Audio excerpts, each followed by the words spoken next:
standing outside of. So you guys all kind of gathered there today to chat. So with that in mind, then I will essentially start the session from here. So thank you for gathering for today's D&D. We're doing the Dragons of Icespire Peak. It's going to be essentially a sequel to Lost Mines of Fennever. Things have happened in that first adventure and have kind of influenced the town. The town's doing a little bit better. They've been trying to attract more adventurers and visitors to come to the town to further support it. There's a newly elected town master as the Holly Thornton, the previous runner. She's decided to focus more on the Chamber of Commerce and just focus on trying to bring more revenue to the town. So she has taken, she kind of like got a new position, put her daughter, Alex Thornton, in charge of the mining exchange. So she now is running that.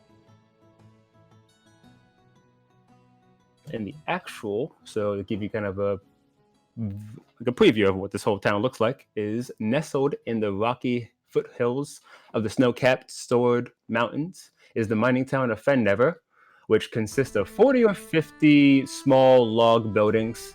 A cold fall breeze can be felt in the air. Crumbling stone ruins surround the newer houses and shops, showing how this must have been a much larger town in centuries past. Phandalin's residents are quiet, hardworking folk who came from distant cities like Neverwinter or Waterdeep, simply trying to eke out a life amongst the harsh wilderness. They are farmers, stonecutters, blacksmiths, traders, trainers, prospectors, and even children. The town's local defenses are humble at best. Simple stone walls surround the perimeter of the town. A few mason workers are in the midst of repairs at the moment. A small watchtower constructed out of simple wood gathered from the local woodcutters. The town has a small local militia in times of need, but many aren't experienced fighters. Each adult carries weapons within reach in case the needs of arms should be raised. Visitors are welcome here, particularly if they have coin to spend or news to share. The Stone Hill Inn at the town center offers modest lodging and meals. A simple, humble temple to the goddess of luck, Tamora, can be found in the center as well. A couple of doors down from the inn, posted outside the Stone Master's Hall, is a job board for adventurers. Just a little south along the road takes you to the Sleeping Giant Tavern and the town's newly established adventuring guild, known as the Phandalin Defense Force. You are an adventurer. Your reasoning for pursuing this line of work is your own. Is it for glory? Is it for money, knowledge, or a simple wanderlust? Whatever your reasons may be, your action might just shape the face of the Sword Coast and even favor it as a whole. Each of you have arrived in Phandalin safely over the past 2 days. A few villagers felt a cold chill coming from the bounty hunter who recently arrived into town. So can you tell me about yourself, Miss Vistra? Vistra. Vistra. It doesn't matter how you say it. Yeah, I'm going to mess up the name for a while, so bear with me. Vistra Fireheart. As you said, she came into town bringing in a bounty, which I decided is an orc's head in a bag. Nice. And she turned it into Mia, because she's the town sheriff now. And Mia talked her into this whole adventure thing and how it's apparently a better way to make money. So she's like, ugh, fine, I guess I'll do it then. And one thing Mia did mention to her is kind of like, there's actually a really big contract that I would love for someone to eventually tackle. You got a little bit of a local problem that might involve something that breathes fire. So stick around, you might actually get yourself a big job in time. Then moving on from her,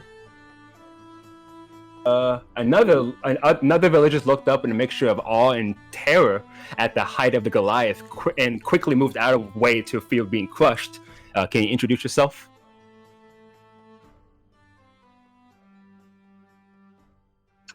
Yes. Her name is Idlin Runecarver Catho Ilanthe. However, she has asked to only be called by Runecarver. She has dark skin and fiery hair, which makes her stand out considerably from her Goliath brethren. Towering overmost at 9 feet high, her body is well honed from a life of martial training. Unlike most Goliaths, she has a tendency to wear soft fabrics when out of her armor, and quite intricate jewelry. Her eyes burn with a fiery inner light, her features heavily hinting that she might not be just Goliath. Very nice. And from there, the sight of the gray-skinned elf sent fear into many of the villagers' hearts as they assumed the worst, which was a drow. Are they wrong?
Very nice.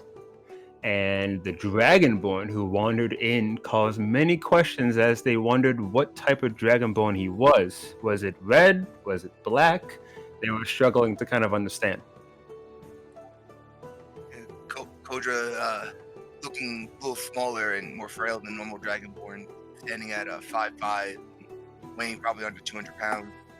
But his skin is a mixed match of black and red, which does make it hard to determine if it is a fire or a black Dragonborn. He wears a leather tunic, does have a little bit of a robe-like that draped over him. Doesn't seem to carry much with him, just a simple backpack and a walking staff. But he will look over the people and keep an eye out on them, not really knowing if to trust people either around dead or not, but not going out of the way to start any trouble. All right. And any concerns that the residents had were quickly quelled either by you explaining yourself or simply by the town sheriff, Mia Silverhand, and the owner of the Adventurers Guild, Darren Eldermith. They kind of went around saying, like, it's all right, this is the new adventurers that are coming into town, very similar to the adventurers that were here the first time, like the original PDF. Just let them sort of help with our local problems, and everything should go smoothly, and if not, they'll even go better. So right now you guys are sort of gathered at the Adventurer Hall, like inside. It's very humble on the inside. It has a couple of like tables, bookshelves, some basic supplies that you could possibly need out there, but it's really not a whole lot. You get the feeling that this is kind of like the day one of the Adventuring Guild as well.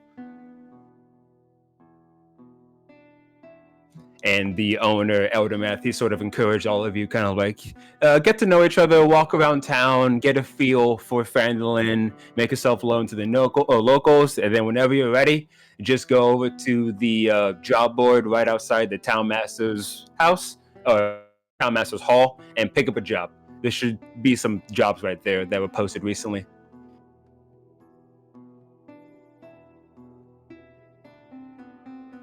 And just so you guys can see what actually this particular elf looks like.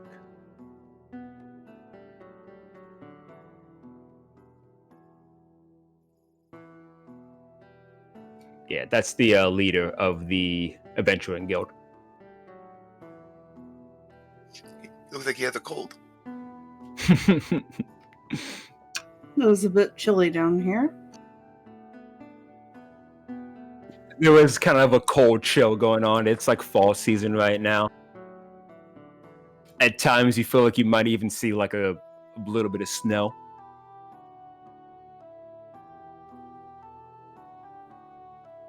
Well, is there anything we should be looking for? Well, Checking out the town. You any recommendations of places to stop by?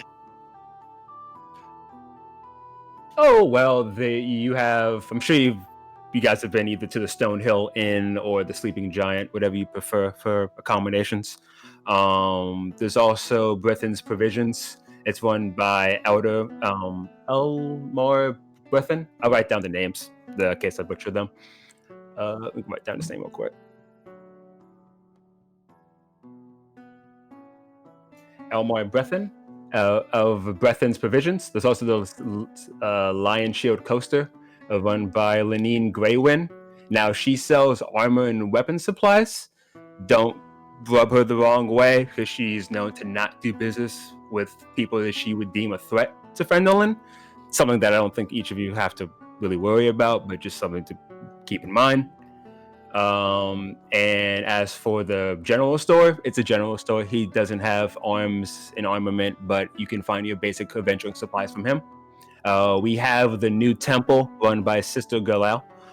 She has dedicated the temple to Tamira, but she welcomes all deities.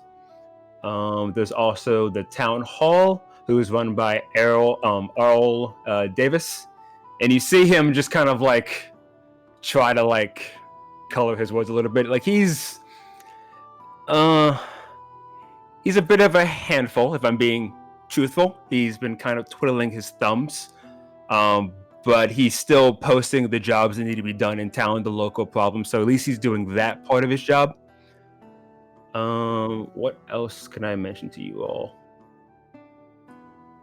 Are we the only adventurers that came here yet so far?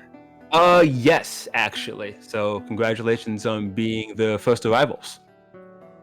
First dibs on the board. That sounds pretty good.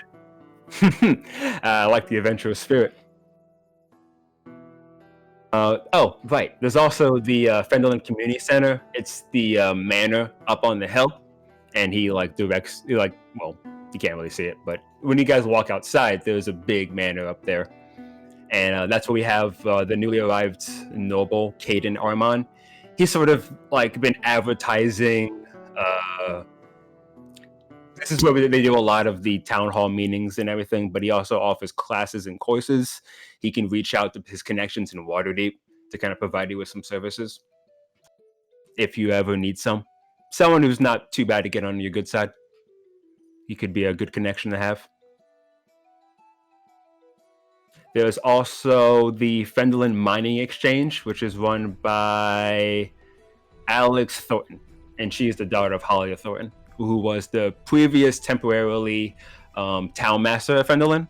She ran it for about a year until she stepped down to run the new Chambers of Commerce, which is sort of what keeps a lot of the revenue flowing into the town.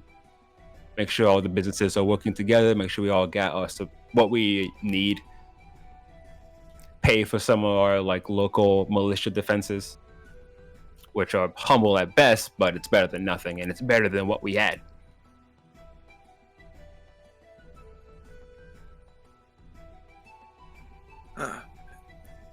But no trouble in the city though, or the village that you know of, right?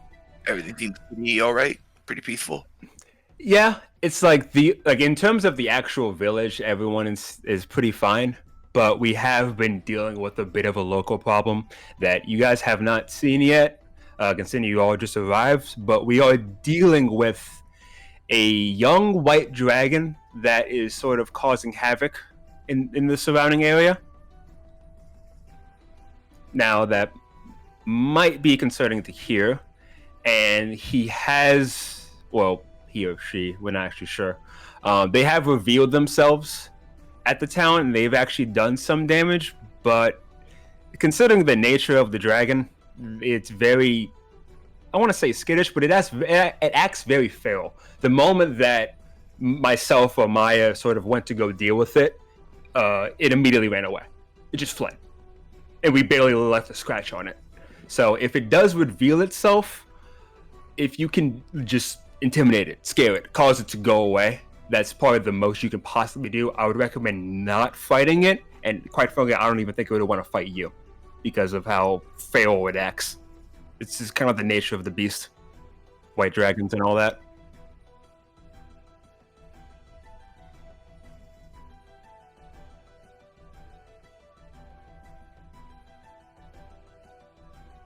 Could that count as a nature check, perhaps?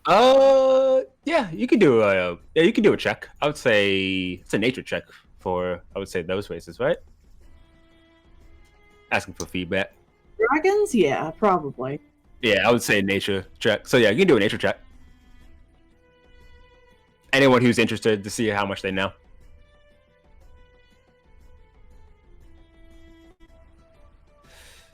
Fireheart, you don't know much about dragons, at least white dragons in particular.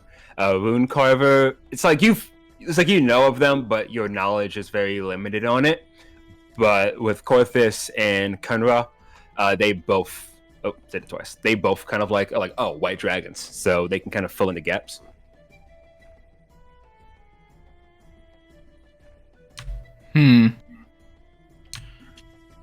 Is this white dragon known to hunt anything around here? Usually they stick to what they know, which is survival, and they generally don't terrorize without a means. Is there a lot of treasure around here? Usually they like to hoard such things. It's more or less just been trying to like eat livestock and just sort of pick off any scraps anything that they can just get essentially claws on in the area. And it's not just Friendline that it's kind of surrounding this whole the whole trailboard trail up in the Swords Mountain. Give me 1 sec to get the map open. Small dragon? It is a young white dragon.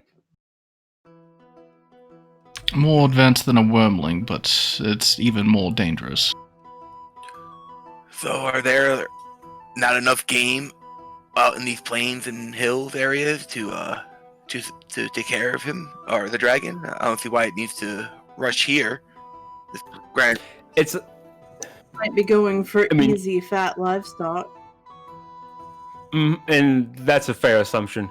And if I had to guess myself, maybe something bigger than him caused it to move from its regular location, and it's decided to sort of like make its nest here.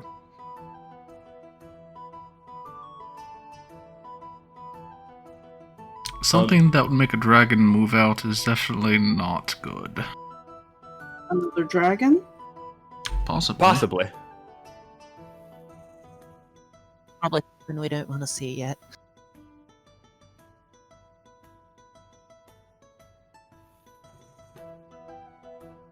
Wait, yeah, so he kind of gets out a map to kind of show you guys the general area.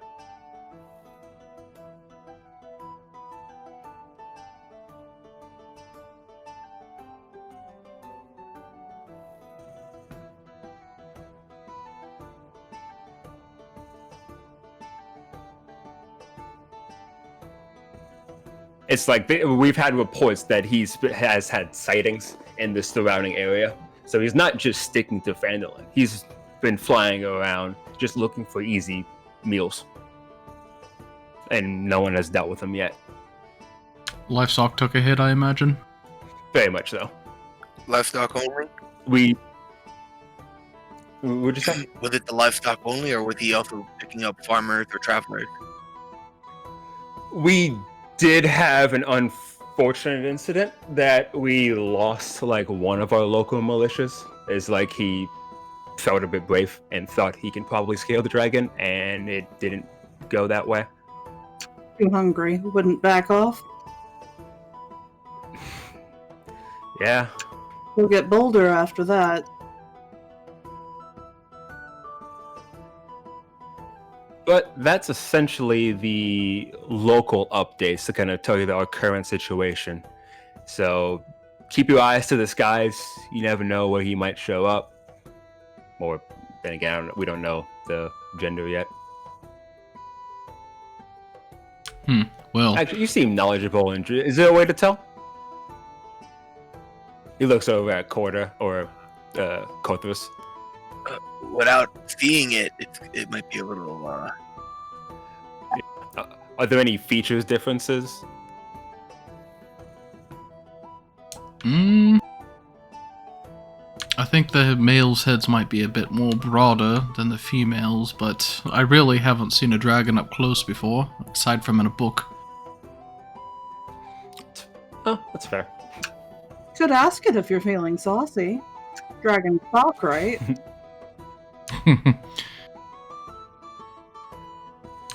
Well, they do.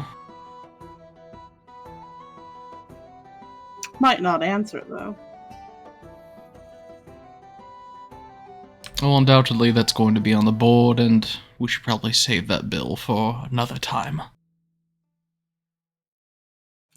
I'd recommend that.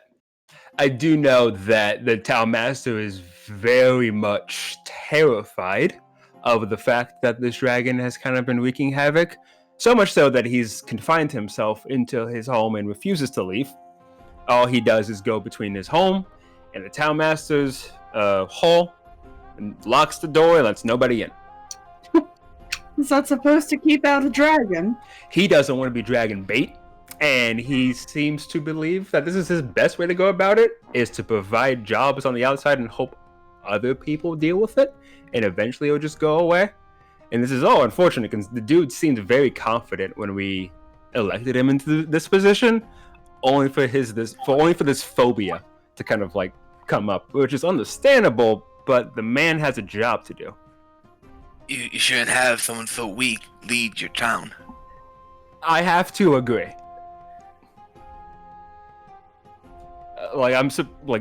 Unfortunately, this did not come up during the election.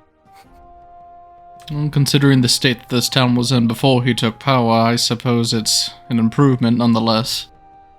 Agreed. This town is much better than where it was before. We used to have a bunch of bandits essentially running the place. So we've definitely grown, but one problem solved, another one comes right up. And we would like to kind of keep this town growing, and the dragons are really not helping. A lot of people are afraid to kind of do their task because they fear the dragon might come. The braver folk just say, the dragon's not even real, I haven't seen it, you guys are just crazy, which is ridiculous because it literally attacked, but that's beside the point. Drunks. And the dragon would only swoop and snatch. It would not rain its breath weapon down on anyone. No, it literally is essentially just going for food.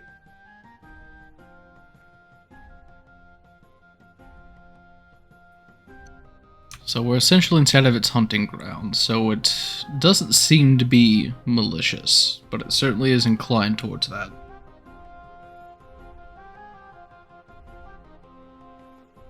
And I actually had a brief moment to look over those jobs that have been posted. So give me one moment to look through my books. Sure.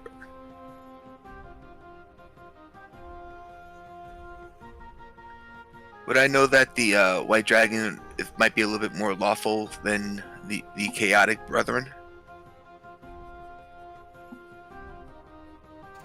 On white dragons not lawful? I thought they were chaotic. Dragon. I said that backwards, sorry. Do I know that the white dragon's chaotic, unlike its lawful brethren? Yeah, with your check, yeah, you know. You know that pretty much that white dragons are very feral. And also the least intelligent of the bunch.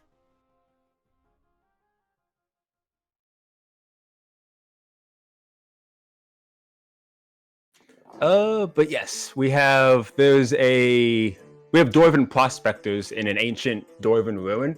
The town master actually would like them to know that the dragon's sort of wreaking havoc because they've been there for a while.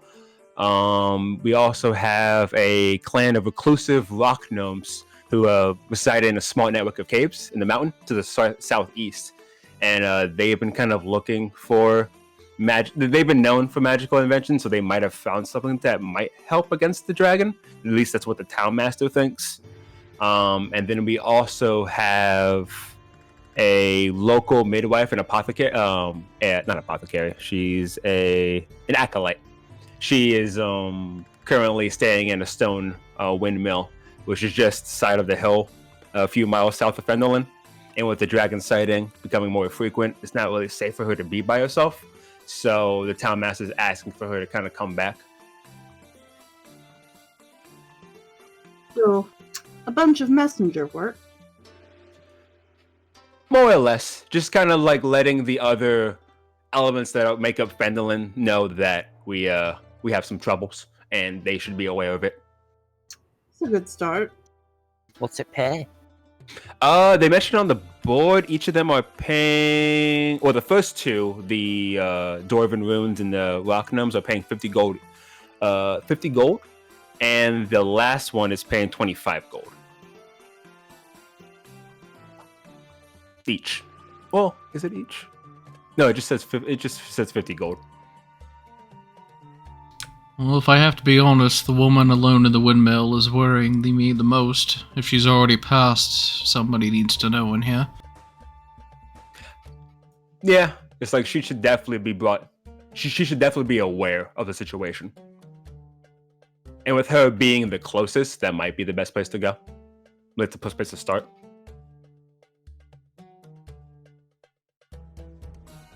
But before you guys decide to venture out, I would suggest just sort of walking around, get your bearings, and then pick up the job whenever you're ready.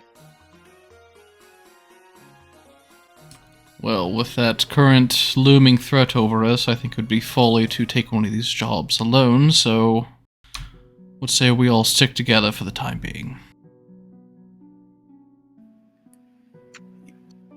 Yeah, running into this thing by ourselves would not be wise. Sounds good. Works for me. Well, I think I'm going to go stretch my legs and see a bit of the town. She's going to stand up and try not to hit the ceiling when she stretches.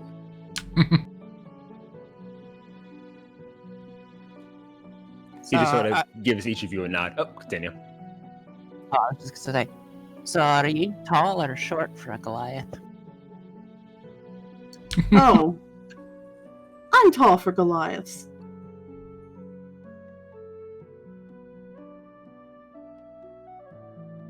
Yes, it's not too often I have to look up this much to somebody else, so it's a change of pace for me.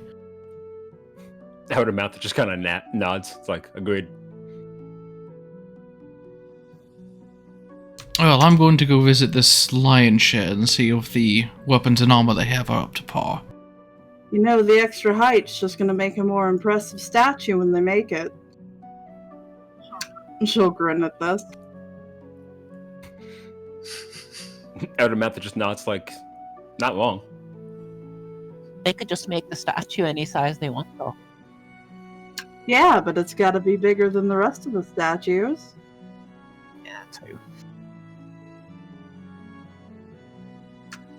And she'll head out of the building. She doesn't seem to have a clear destination. Alright. He'll head towards the lion's share. So that's right over there.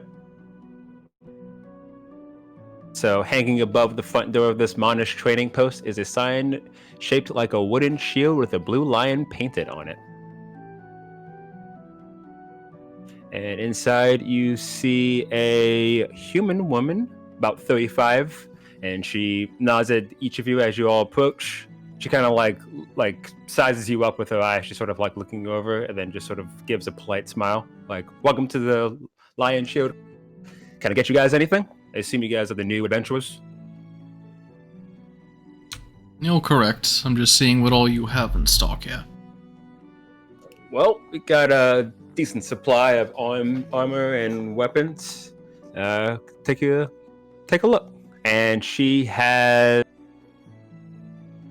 pretty much, I think it says what is on the weapons and armor. Oh, well, not everything, within reason. Let's see. So, like, what are you looking for in particular? What's the most expensive suit of armor that you have? Expensive suit of armor. Ilden looks interested at this. She kind of like has to look around. Well, we have a lot of leather armor, and I assume you already have some of that. So you might be looking for the better quality. So, do you want some studded leather? Because I do have some, but it'd be 45 gold. Why would leather be the most expensive armor? Where's your metal? Metal. Oh wait, sorry. I completely sorry. I misinterpreted that. Yeah, the most expensive armor that we have is would be a chainmail. Nail. Yeah. She'll pat her own chainmail. It's good to know we can get a secure alright. replacement if our armor becomes damaged during work. Yeah, and this is just what we have at the moment. So, and if you guys have requests, do let me know. I have contacts. My company's based out of Yatar, so which is 100 miles to the east. So it's a bit of a travel, but I can always send a letter. So if you guys are looking for anything particular, just do let me know. It's a humble village. Jen, you have maybe a small mirror? Small mirror. Brithin provisions might actually have that. I typically just carry the armor and weapons here. Right. And he'll kind of like look out the window of the shop and trying to figure out which direction that was. Oh, you just follow the road. Just keep going north. Thank you. Who was the shopkeeper, with a lady or man? Lady. Her name was. Write it up for you.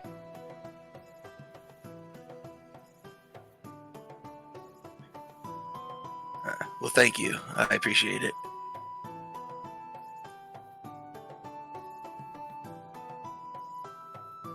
Yeah, there she is. That's her.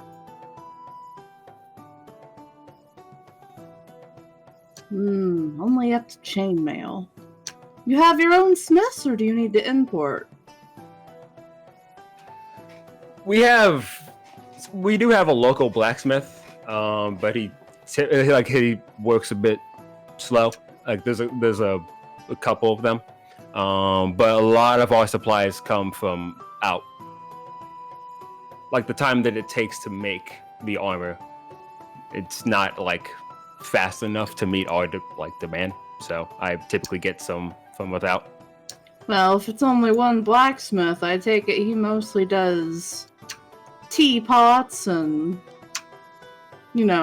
field animal stuff. Mm-hmm. He's not really in the business of that, but he has sort of provided for the local militia, kind of making basic weapons and stuff. Like everyone here has like a simple weapon to a degree. Makes sense. I'm mostly set on gear. You got any crossbow bolts there? Crossbow bolts. That I do have. How many do you need? How much you got? Let's see here.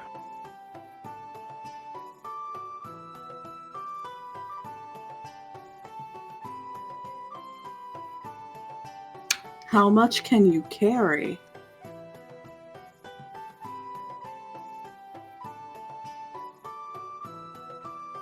Quite a bit, actually. Where do you keep it?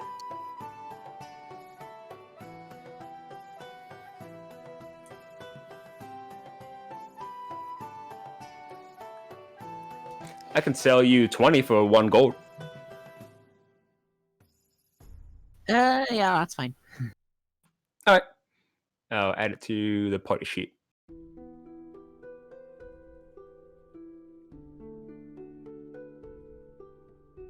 Also, on that note, Odyssey, I don't actually seem to have a crossbow bolt case, so can I have one? Yeah. Forgot to add that. I don't think it normally furnishes cases.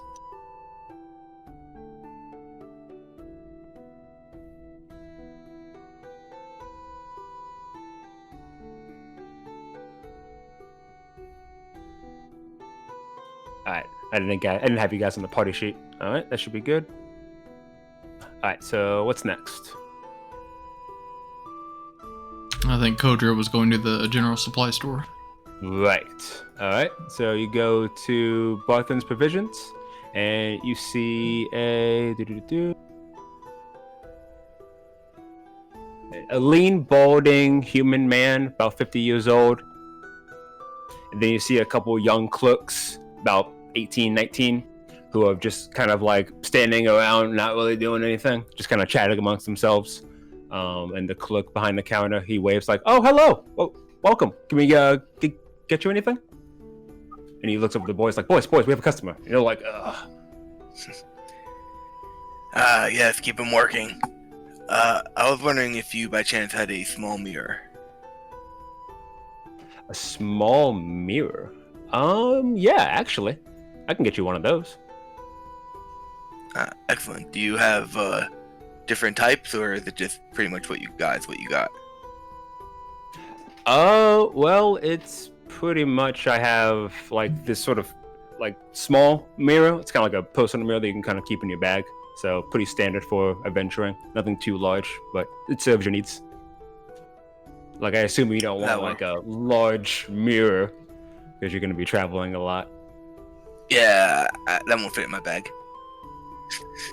I figured. But yeah, so let's just be 5 gold. Very well. I will hand him the 5 gold. Alright. And all the items I'm just kind of throwing in the party sheet and then just subtract the money. So the crossover bolt and the mirror's in there.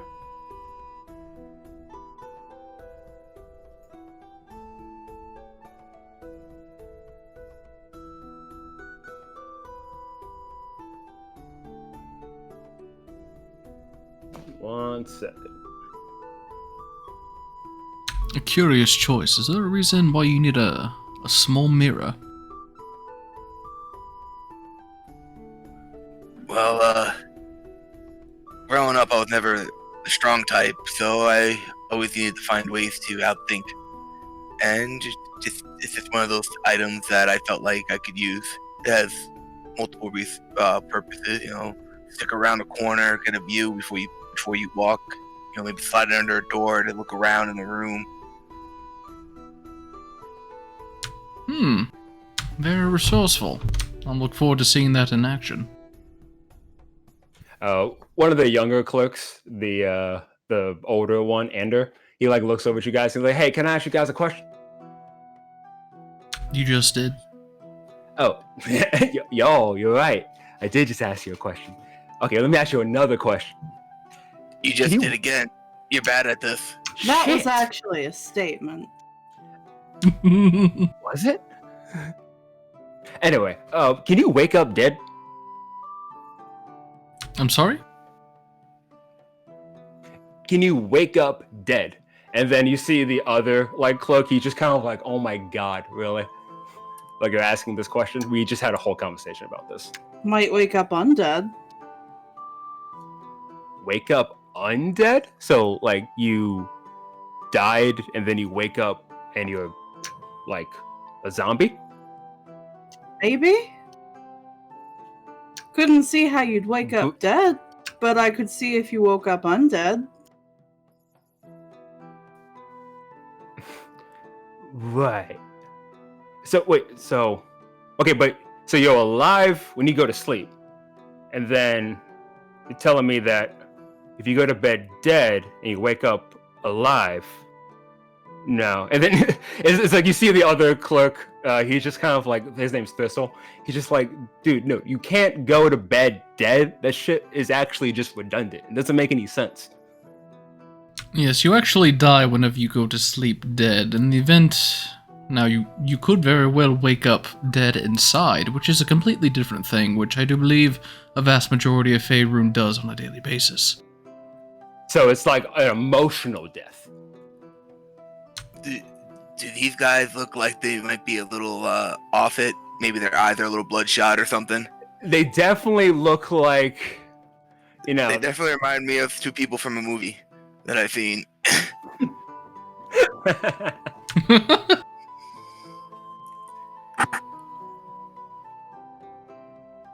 Is there a point to this that's- question?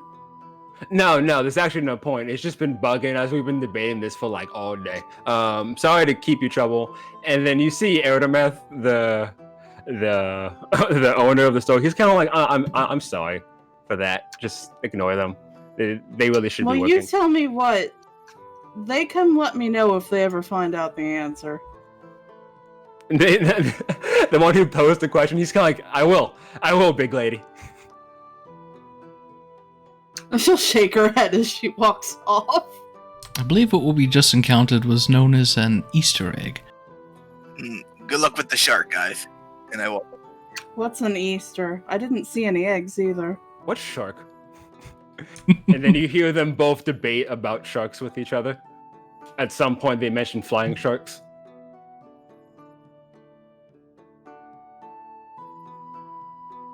I think that's You can worse take than a that dragon. off. So, hey guys. Seems like a slow day. Yes, I'm personally ready to start our first job. Did anybody else want to visit anywhere? What job are we taking? Is there someone we have to go talk to start the job, or what? I believe we have to go to the job board, and it should have contact information there. Oh, let's start with that. All right, give me 1 second. So you guys walk over to the board, and you actually see 3 jobs up there. You're gonna get hit all at once. You see these 3 jobs fully detailed on the job board.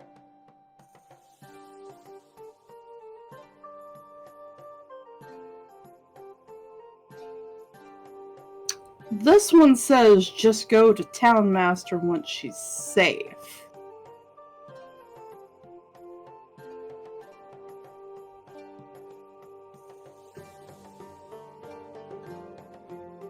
It does. Actually, basically all of these say just go to Town Master when you're done.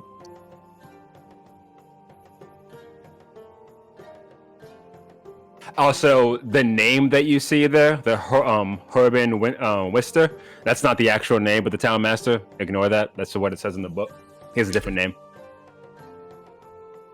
Ari Davis, right? Yeah. Okay. It's just, this is one that came out of the book, and I forgot to make like actual like job board things. That's okay, I didn't even read his name. I just read Town Master. Good enough.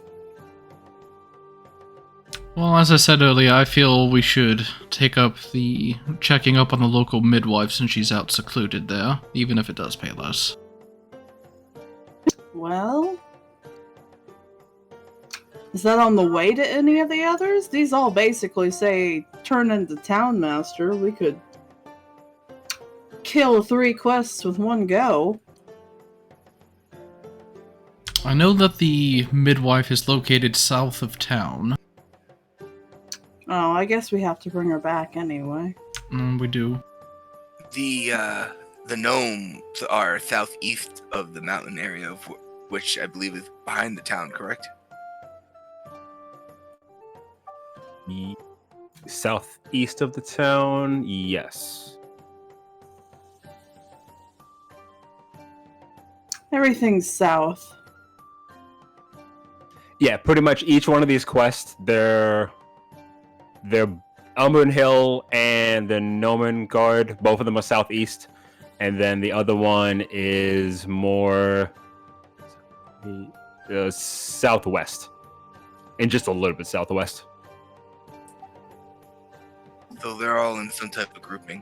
It's like they're all pretty much in a close proximity. Midwife first, yeah? That makes sense. I mean, the dragon alone, we don't know exactly where it's resting. So this at least gives us time to maybe look around the area and see if we can find clues towards that. While making our way towards the midwife and maybe the gnomes. Keep an eye out, yeah? All right, going for the hill then? Yep. Sounds good. Give me 1 second. On his way out, he's gonna ask a nearby guard if he knows, whenever the attacks happen, which way the dragon, retreats to.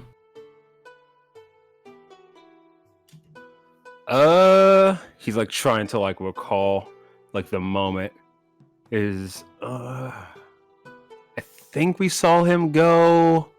He looks towards the sky. North, south, no, never eat. Oh, there it is. Okay, so he went northeast. Okay, and he'll just ask that if any more sightings happen while we're gone, to just make sure to ask people where it flew off to, so because he's trying to find out where it's nesting. Yeah. Okay. Yeah. I will spread the word to the others that you're keeping an eye out for the dragon. So we'll report if anything happens while you're away.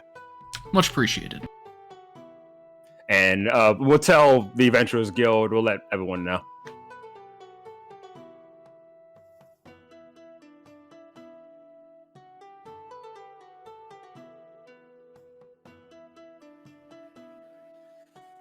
All right. Let me get the map. Right. Well, if we're going to be working together, maybe perhaps we should inform each other of our skills here. I am usually someone who can perform small feats of magic at the moment, so you could expect me to just drop some range support or range attacks from behind. Do you have a book that you keep your spells in? I look like a nerd. Well, I can't tell.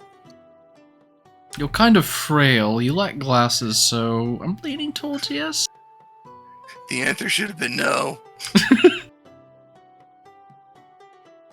So, are your magic abilities inherent? In a way. Let's just say that some stuff happened. I wouldn't recommend it, but I'm able to do a few things now. Can't really recall the whole scenario. Ah, yes, I haven't unlocked that backstory cutscene yet. I don't know you well enough to tell you about my dark past. I am a cleric who worships Saloon, as you can tell by the armor. I am one that prefers to get up close and personal with his quarry. I will do my best to support us with healing magic as best as I can. It's always handy. I'm sorry. Vistra gestures to the heavy crossbow on her back, which looks very nice, by the way. I shoot things mostly. I'm also good at stealth and tracking, so I could be a good scout, but mostly I like to hang back. Should I let you guess what I do? She'll sort of gesture to the sword. Oh yes, you're a tailor, aren't you? Jeweler, rogue. actually.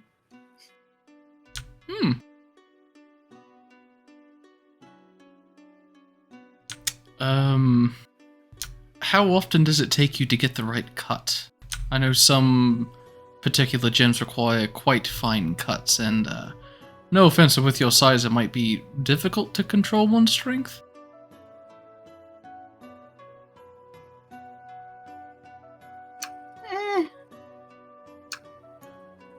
It just helps to have a few extra specimens on hand. Oh, by the way, can any of you see in the dark by chance? Holds up her hand. Once I light one bad boy, then I'll pull out a torch. Yeah, I'm with him. Ah, well. Saloon has blessed me with the ability to grant my companions sight within the dark for quite some distance, so if we all need it, I'd be more than happy to bestow that upon you. That's quite a useful talent your god has blessed you with.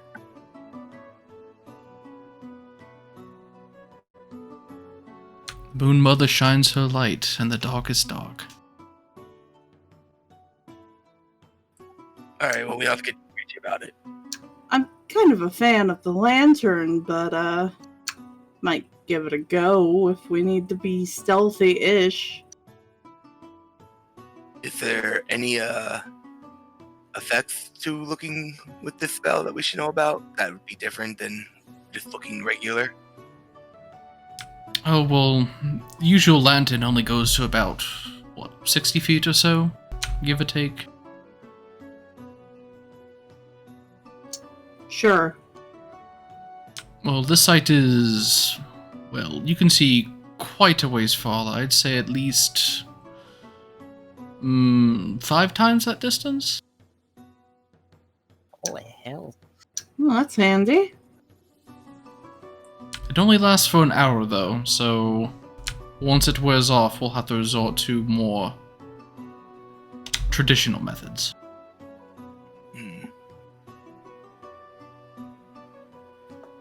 Okay, so after a bit of traveling, chatting amongst yourselves, sharing skill sets, you all arrive at the hill. And you can see that there's elevations as you're sort of like climbing up to the hill to get to the top. I think I drew this path when I was 5. This was actually generated via like the Unity thing with the whole shadow dynamic thing. Mm-hmm. So it looks all jagged. Is this a path or is this like height markers or something? And they're height markers. So it's kind of like if you go, like that's a different height elevation. Oh, okay. He's What gonna are say, their values? Yeah, it doesn't say it on the map. Let me get the actual book. he's gonna say a small prayer to Saloon as he blesses himself as we walk. What, did you sneeze?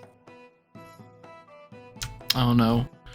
Whenever I start my travels for the day, I say a quick prayer to Saloon, and more than not, it allows me to be more aware of my surroundings. Oh, I see it. So where you guys are currently, you're look between a 0 and 10 feet, and then once you go a bit higher, it becomes 10, 20, 30, 40. So where we are, it's 0 to 10. 0 to 10. So it's going up in increments of 10.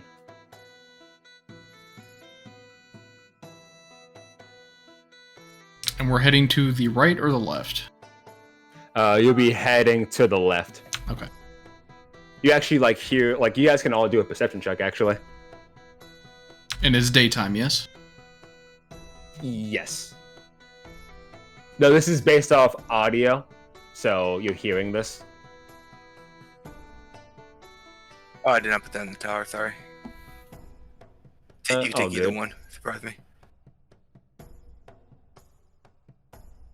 Okay, so yeah, you guys all heard this. So you guys are all traveling up the hill, and then you hear like the sound of like roaring and the commotion. And built on the slope of Umbrage Hill is an old stone windmill surrounded by an iron fence. So if you all traveled up a little bit more, you would see an iron fence. You guys could just keep walking up.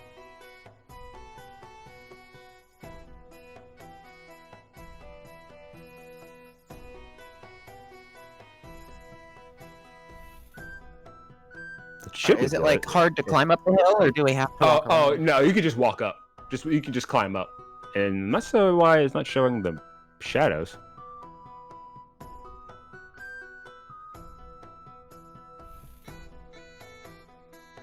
Oh, I'm getting dizzy.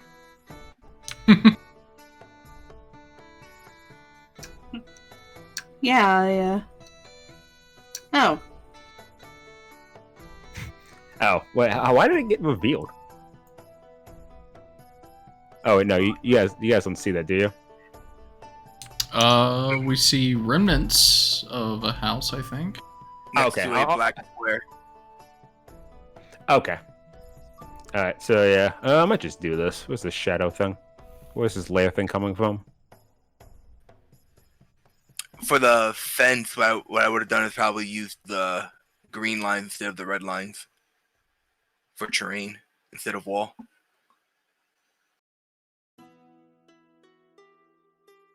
Add a mask. The world is dark. Hey, Moon Boy, you said you had that spell to fix this, right? So you guys can see it right now, right? Still got the weird POV thing for me. Yeah. How about now? I can see everyone else. Do you see like the fence? Yes, I see the fence going around, the remnants of a building, the ruins outlines of it, and then next to that is a black squared structure. Okay. Yeah. Yeah, the dynamic shadow thing is interesting. But yeah, so like as you're climbing the mountain, you actually eventually hear and see a large winged monster with a spiked tail trying to knock down the windmill's front door.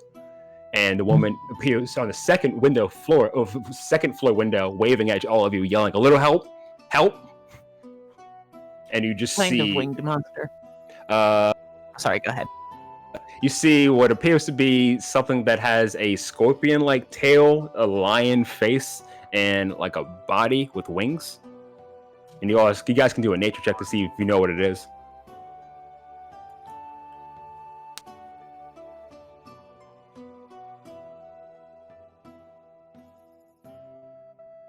Oh yeah, Vistra, you've been in the business long enough to know that that's a manticore. And the only one who has never seen this before is Kothras. It's like you're not familiar with it, but the other two you guys know. But Fireheart, you've like, oh yeah, that's a manticore. Am I proficient enough to know anything about them? Yes, Like you they're- actually know that tail spike. They actually fire from it, and they can continuously fire from it, and they kind of tend to like to stay in the air and just kind of like rain fire from above, and then they would swoop down to start doing like barrages of attacks with its claws and its mouth, and then it also can attack with its tail, so it can do like almost like a frenzy of attacks.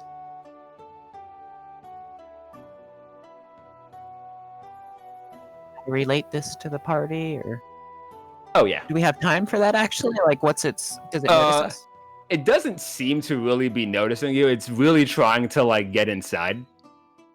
So it's just bombarding the door, like he's just losing his shit. Would I be able to throw my mage armor on during this time? Yeah, go for it. And I'm gonna take my staff and like make a circle around my head, and it goes down to my feet, and then I get like this glowy, shiny armor-looking thing, kind of watch over me. Nice. Can I take cover against this little wall thingy here? Like, how high is it? Yeah, go for it. Let me see. It does not say, but I would say that it gives you enough for like. It doesn't half seem cover. to block my vision, so. Yeah. Oh, it doesn't block your kinda wall. vision, so. Yeah. You could do like, isn't a quarter cover? It's on the ground right now. Yeah, it's on the ground. Well, if it doesn't notice us, I'm gonna take out my crossbow, and if nobody objects, I'm gonna shoot at it. I'm just gonna take one step back. He'll get ready to run for the house. Yeah, Ildlin's basically waiting for Vistra to shoot. Give me 1 second.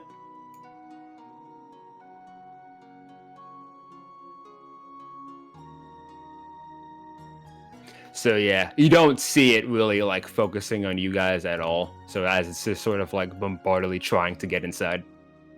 He's just sort of like raging, kind of like, I know you have it! I'm gonna shoot it. Go for it. So roll initiative.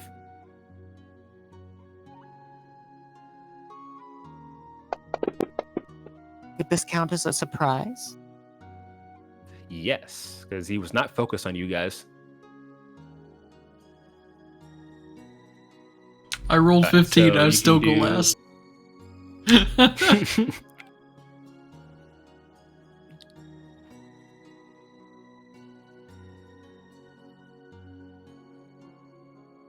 You gotta stretch those hammies before you go running in the house. Alright, so if you want to do your first attack, go for it. Your surprise attack. Oh, I'm first in initiative, too. Do I get advantage or anything, or is it just an attack?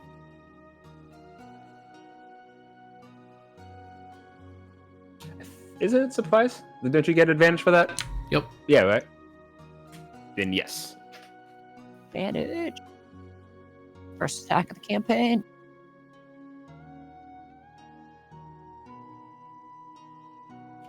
Nice.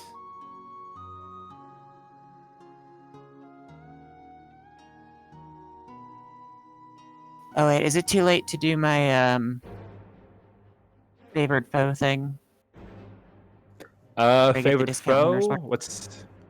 It's a bonus action. Then yeah, go for it. I don't think there's like a spell or anything for it. Yeah, So, we you want me to just roll the first another time on each D4? of your turns. Yeah, just roll another d4 and I'll add it.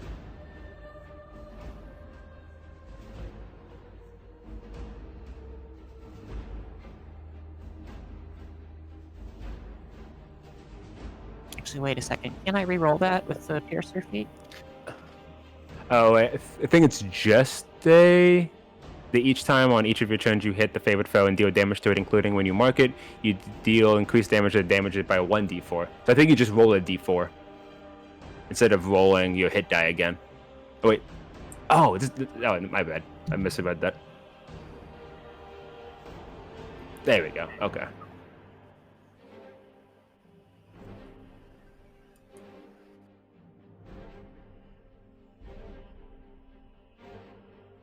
Okay, so you did 8 damage to him.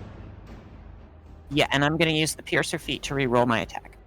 Oh, okay, go for it. Do that once per turn.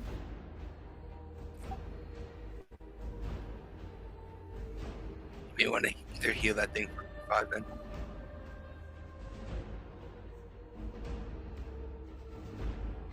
Alright, go for it. Rip. Oof. Damn. That 8 damage was meant to be. It was meant to be. Alright. So when you're done with your turn, just pass it. I'm gonna shift over here too. Okay. And then I'm gonna pass. So like a crossbow bolt just comes flying and it hits him and he's like, ah, ah! Like, where'd that come from? And he like kind of looks over here like into your guys' directions. Oh, we're not locked in. Oh, right.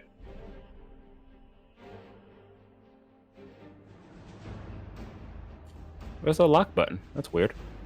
You can either unlock the map and do it on the die icon on the you'll see a little row of things. One of them will be a lock, or you can just right-click the map and lock it.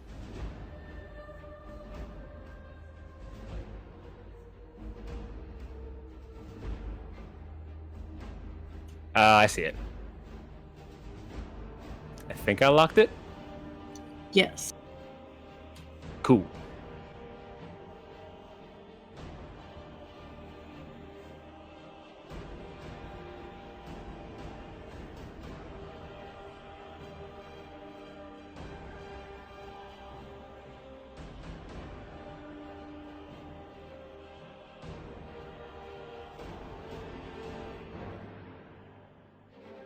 I choose to try to chuck a hand axe at it.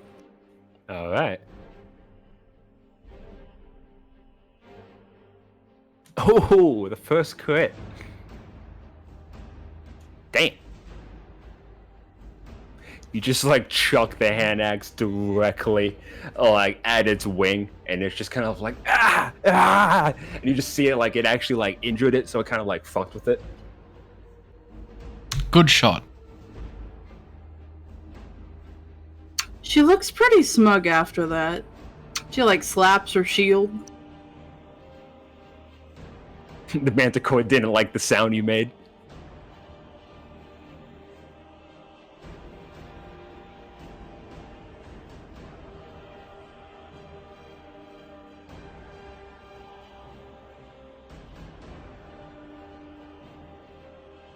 All right, Code, what you doing? I will, yep, I'm just gonna, from right here, I'm just gonna take my staff. I'm gonna draw some runes and make a circle around it and punch the staff into it, shooting a firebolt at the Manticore. Nice. I spent too much time writing and making it all fancy. You're trying to shoot through a fence. There was also I a was fence hoping there. I was hoping I had the angle of shooting upward since he's up on the tower and the thing, and I'm on this downward slope of the hill. But I will move down just a little bit more and pass my turn.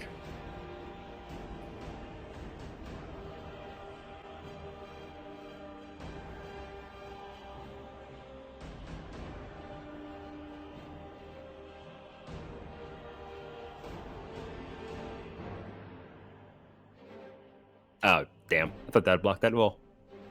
Oh, well. Nice wisdom check, though. Yeah.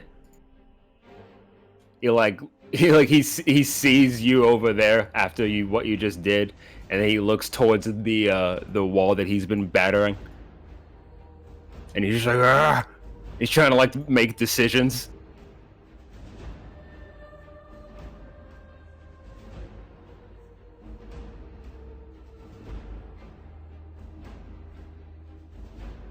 Then he's gonna try for a swipe.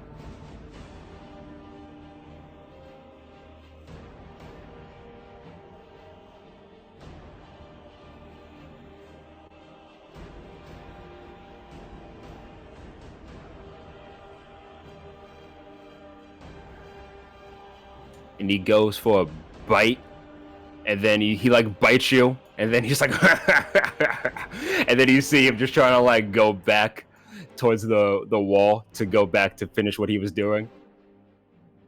So you could take your AOL.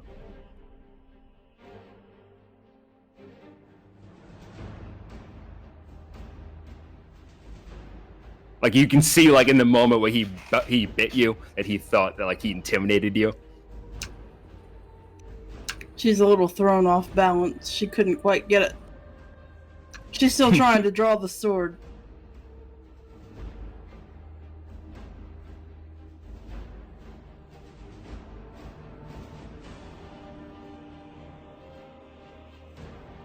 He'll use his action to dash in there. Man, what is this line of sight thing not working? I'm just gonna disable it. There we go. Screw it. Madam, is there another way out of this building? Unfortunately, no. It's like you just. Well, actually, wait. This box is really weird. Where the fuck is the door? Unless the door you just came through is the door. I think it is. Yeah, I think that's supposed to be the door. Yeah. Okay, then yeah. It's like that's the way you came in is the only way out. All right, I'm gonna need you to trust me and come here. I'm going to get you out, and I have a spell to make sure you're safe. No, okay. Am I able to see She her? sort of nods. Yeah, you can see her.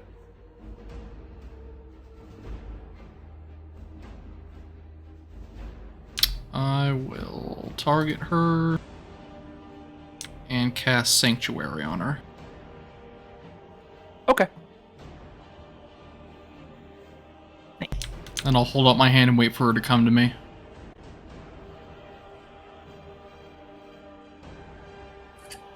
And then on her turn, she actually does that.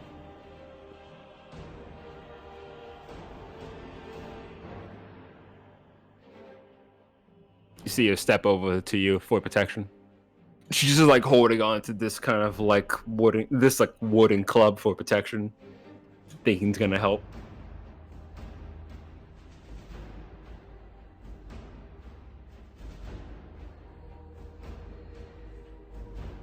Then back to you.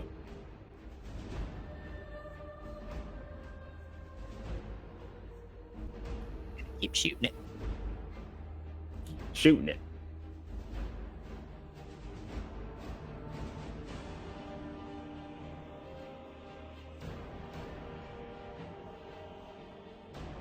I'm gonna re-roll that. Oh my god. It happens. So subtract 5.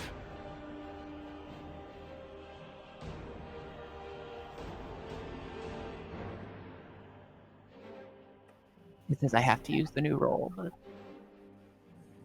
it does. Yes. Oh wow. What you should do maybe is untargeted when you do your damage, and then just drag and drop the new roll.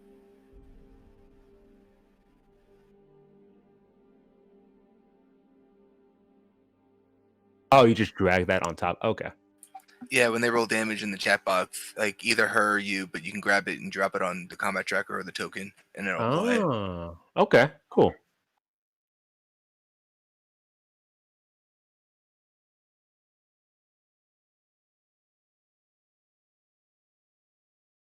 Is that it for you? I gotta do the D4 as well. Oh, right, my bad. Hey, the D4 was good. Almost better than my real attack.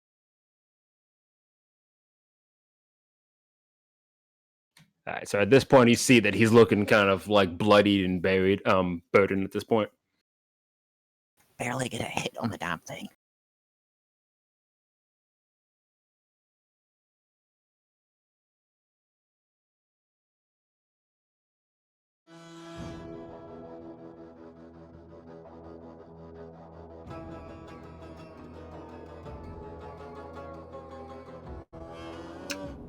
She's gonna come over so she can try to hit it better. Nice.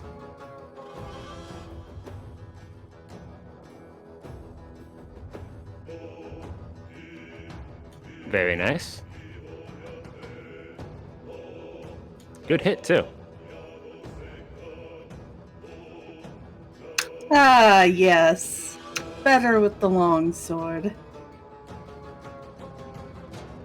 You just like slash it like right into like one of its shoulders as just more blood is just being drawn.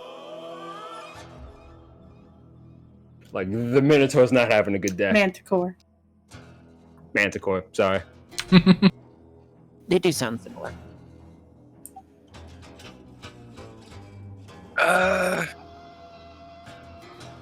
Let's try to risk the biscuit here. I'm gonna cast Dissonant Whispers on the Manticore.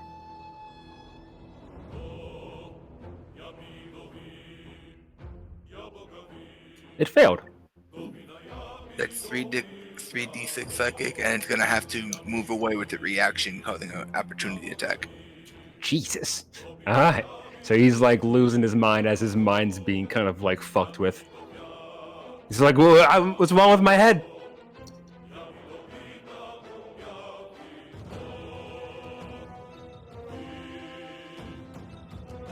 So you can If take an arrow. he's moving, I'm gonna try to. Oh, Free hit. Or at least free attempted hit.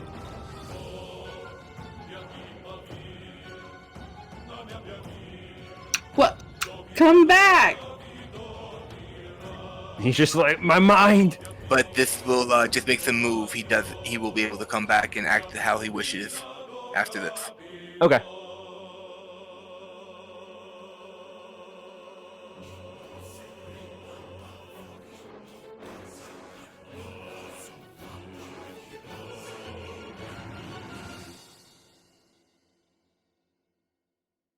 Is that as far as he could get on his reaction?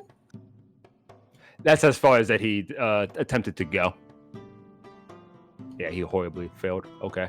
So yeah, no, you see, like after what just happened to the Manticore, he's completely out of sorts after just being beaten up, and then you see that his mind is just like he just keeps shaking his head. You see him try to like fly up, and then he just only to end up just sort of flying directly into the building, and then just sort of falling back down.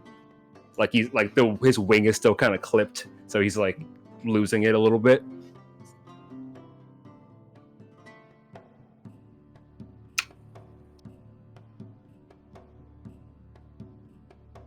He'll come out there and he'll yell at the woman to, when she comes out, run behind him and then run towards the Dragonborn at the gate. Okay. And he will target that Manticore and try to toll the dead on him.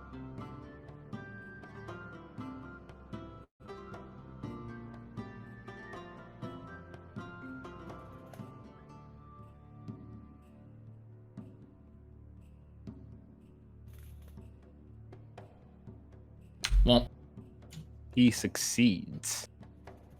He just So- hears the bells. That's all we can do. And then she follows as told.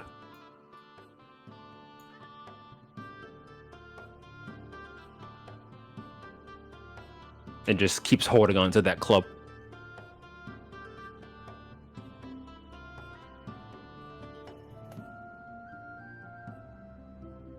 She's gonna run up a little closer. Even though I know OC that doesn't do anything. She's gonna go for the kill shot.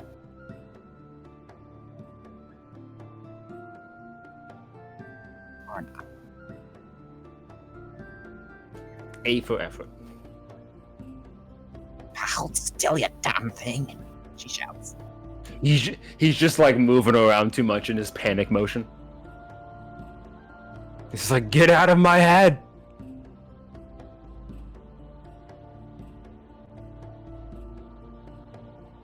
It was a weird little slide it It's did. just hit again. You can see that he's just barely clinging to life at this point. Well, let's see if we can just put him out of his misery then. I will make my little circle, make a little less writing this time. Hopefully it hits him. I just can't get this ratio right. I will move a little further up to coast the lady that I see that Kosi bringing me. Alright. In like a defiant motion, he's just sort of like blindly just kind of swinging around.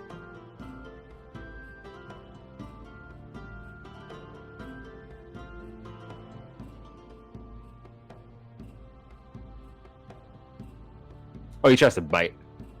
But like you can see like he's just like he's not in a good state at all, so he just completely misses. She just steps over it. Like it was no effort on your part. You just like, yeah. And then you see him just kind of like try again with like his claws this time.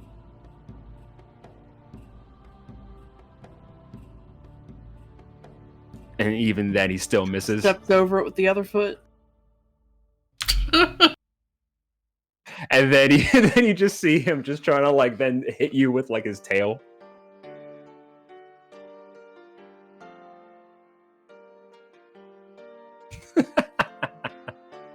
You just move to the side. Zero effort. Just kind of like, really? I feel sorry for you, Manticore. Once again, toll the dead. Hey. I just wanted something. And he just dies. Dramatic last words, Manicore. Dramatic last words.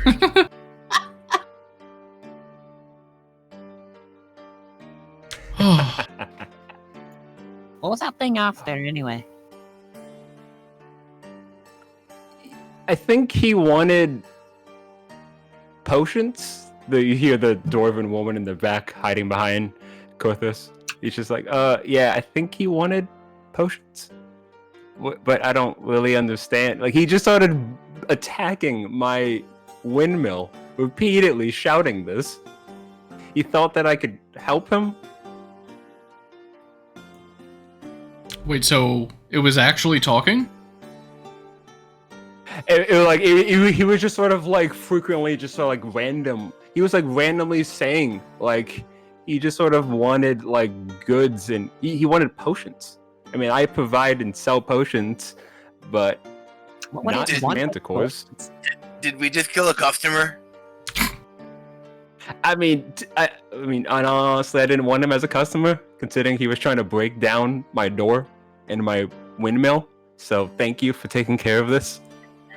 I'm just gonna feel really bad if this dude just had like a toothache and was trying to get some Advil or something from you, and we wound up killing him instead. If we weren't here, it would have killed her and took all the potions. She goes Yes, to it probably would have killed the lady. She just nods. Vistra, do these things usually talk at all? Do they? You guys can do a nature. Well, you guys did a nature. You guys did a nature check, so you would actually know, Vistra, that they do.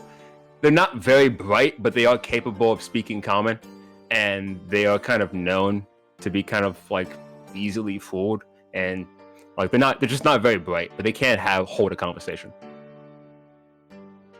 They can speak, but they're not particularly bright. Hmm. Don't feel bad about killing it. No different from most people then. Well, madam, if you have any stock you want to take with you back to town, we can wait, but we need to get you out of here. Oh. Yes, there's a dragon in the area. There's a dragon in there? White dragon. Been attacking. Well, I mean, honestly, I would prefer staying at my windmill. But She's gonna look at the windmill and look at the manticore and then just look at her. I know. But this is like my. I don't want to use the. It's my baby. This is where I work. I grind herbs and other ingredients here. This is how I make my potions. Is this where you want to die? I would prefer not dying here, and he took care of one of the issues that was possibly leading to my death. So thank you for that. Well, we Madam. can't take care of every issue. Can't we just take your potion? We won't with be here when the dragon gets here. Madam, Listen, man. Oh, go ahead, you take it. You have a smoother voice. madam, look at it this way. A windmill, a home, a building can be rebuilt, but your life cannot. I would highly encourage you to come back with us. Okay, yeah, you can do a persuasion check, but with advantage. I mean, it wasn't holding up to the manticore. It certainly isn't going to hold up to a dragon.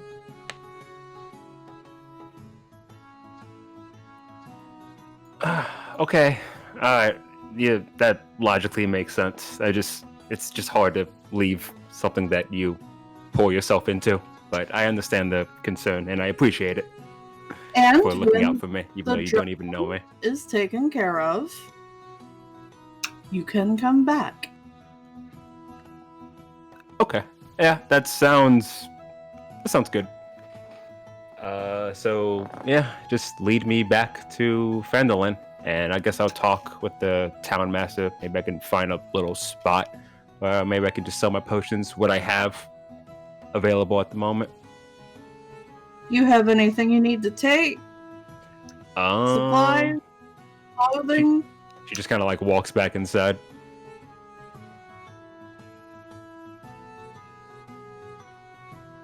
She just climbs up the ladder. You just see her she just starts gathering a bunch of stuff. You see a mixture of just kind of herbs and other ingredients, produce. There's some. You see a potion. There's a potion of healing on a desk. She'll come up to help her pack it up. You need me to carry some of this? Oh yeah, no, that'd be great actually, and you could probably carry a lot.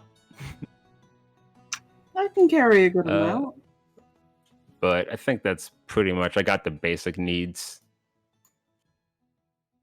Well, Phandalin's, the place where you get your new start, as they say. So I guess this is, I don't know, thematic? Is that the right word I'm looking for? Or fitting? I don't know. I'm too stressed right now. While you were in there, she would have gone back and looted whatever valuable thing the manticore, whatever. What would people pay for? The claw or something? You can actually kind of skin it. I don't have that book though. I don't recall what you can get from it. I'm pretty sure the off the tail top of your head, Crow? whips. The tail, I can she see could the have, teeth a or bit of a maybe. tail or something. Okay. Yeah. She's very thorough. So, like, we can do the checks required, and then after the game, you can look over and see what all we got. Okay, yeah, I could do that. Just do the, like, kind of the checks. And we did, what was it? It's like sleight of hand and what else? So to identify for, like, all the, carving? yeah, so to identify all the parts, it depends on the creature, but this one is nature, and then for actually cutting it up, you can pick survival or sleight of hand or whatever you feel is appropriate. They're actually the same stat, but I have proficiency in wisdom. Do I have to roll nature again? Yeah, just do the nature to identify which parts you want to cut out and all that.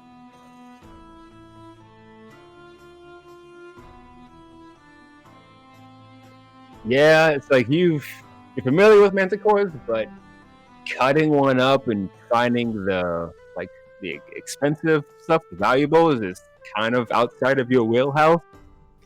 But you can definitely still try. Yes. But you can definitely still try to see if you can get something. What looks valuable? You definitely can be like, well, the tail. Like worst you use case that tail now. scenario, what can I sell to someone who doesn't know anything about manticores either? At the very least, you could probably sell like the sharp spiked tail, like one of the bits, and like say like this is very sharp. You can use it for something. I don't know, for like doing some needling work. Like you could probably find someone. She'll take the tail and like She'll take one of those as a trophy. Okay. More than anything. Okay, yeah, they just do a sleight of hand check. Or whatever you want. I think sleight of hand, or what was the other one? Survival. If it's survival, I can give advantage. I'm proficient with it. Okay, she did survival, but she managed to actually get those bits out. So just kind of like make a mark in a character sheet, just add kind of like tail spike from Manticore.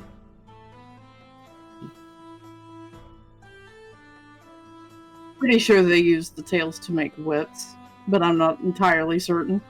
Yeah, it's the +1 whip from the tail. I was looking at it earlier. I just got the book. Well, back to town. All right.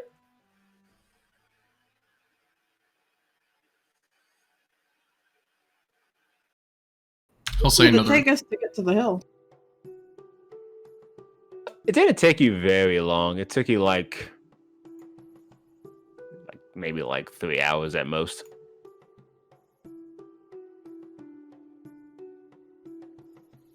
Actually, wait. Let me run it through you guys. I have a map.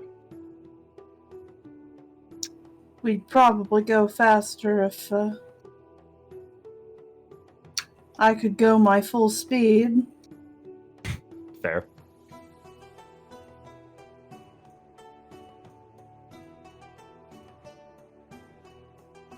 This one only walks so fast, and she sort of looks at Vistra. Yeah, I walk a normal speed. What's the normal speed?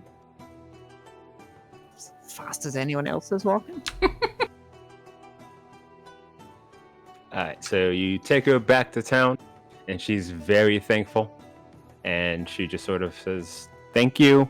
And if you need anything, you need any potions, at the moment you can just find me here at the Stonehill Inn until I kind of find more permanent residents, temporarily at least, until the dragon crisis is sort of dealt with. But do let the town master know that I'm safe. Yep.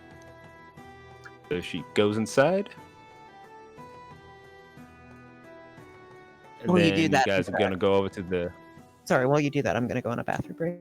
It's okay. Okay. That's fine.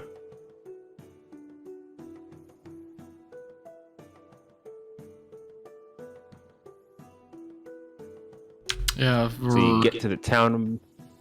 Go ahead. Yeah, we're just going there to see Mr. Ari Davis, or at least his house. He's the one who locked himself up in his house a lot, right? Yeah. So, like, it's gonna be right where this marker is. Where is he currently right now, actually? Is he in his house?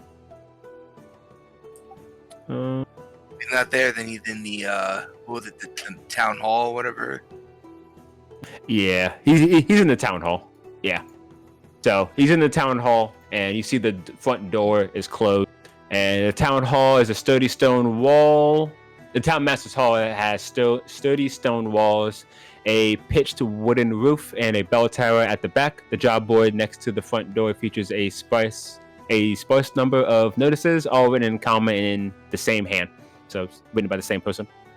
She's gonna head in. It's locked. He's going to kick on the door. The door is kicked, and you just hear a scream on the other end, like ah! Ah! If you're a dragon, I know that I am far too thin and bony to make a good meal. We are turning in a quest. Oh, you guys are the new adventurers, the PDF. Yes. Please let me be the first one to poke my head in the door. The door. He's actually She will- screaming from within. He's not opening the door still. Are you going to open the door so that we can receive gold? No. I'm not gonna open it, but I will give you a payment. Here it is, and you see him. He like slides one gold coin underneath, and then after like a second, he slides another one, and then another one. Oh my and then god. another one, and then you get the idea that he's just sliding one gold after another until it adds up to 50. What? Okay. She'll take the 50 gold. 25. She'll take the 50 gold. Oh, okay. Oh yeah, because he didn't ask I which actually one. intentionally misspeaks, but I like this more. So yeah, it's 50. I just because he's too scared because you kicked the door. He's like, here, just take it. You know, He's like, thank you. Yes, Gothas? I want us to wonder how many free jobs we can get out of this method since he won't open the door. You could ask him about the next one.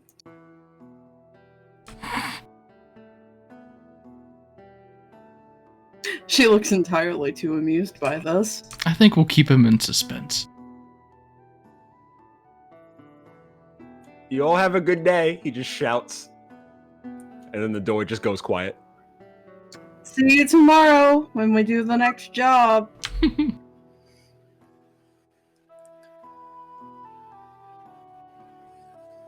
So how much time has What's passed? the plan? I would say it's like 4 o'clock right now. Well, my plan is to get something to eat. We skipped lunch and I'm hungry. Alright, sounds fun. Yeah, I kind of would hate to see what would happen when you get hungry. Well, I get a little grouchy, but that's about it. She hasn't evolved to the state of hangry yet. That's fortunate. The state of what? Hangry. When you're both hungry, you get so hungry that you become angry. Oh, no, you are mistaking me for a different sort of warrior. What sort of warrior are you speaking about? The ones that get very angry right before they go into a fight. I just like to fight. The state of being hangry doesn't warrant any type of fight. It's just a state of mind you get in when you're so famished that... Well, if I get angry, I'm probably going to fight you. As I suspected. You ain't fighting me.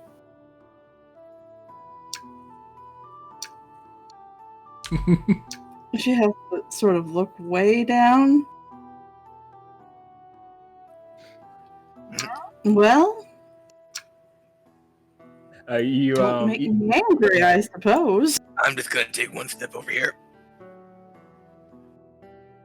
Just to kind of recap what you missed is they met the town master, and he provided them with gold by slipping it underneath the door. Yeah. Because he didn't. Okay, Like one cool. at a time. Yeah. Can we split that 50 gold now? Yeah, let me do that real quick.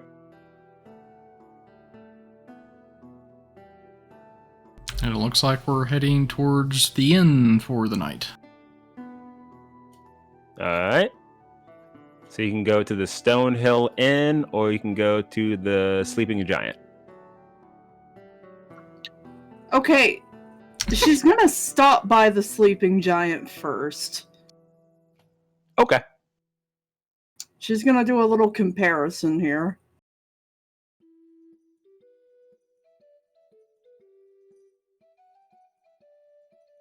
So the Sleeping Giant's going to be right over here, conveniently right next to the Adventurers Guild.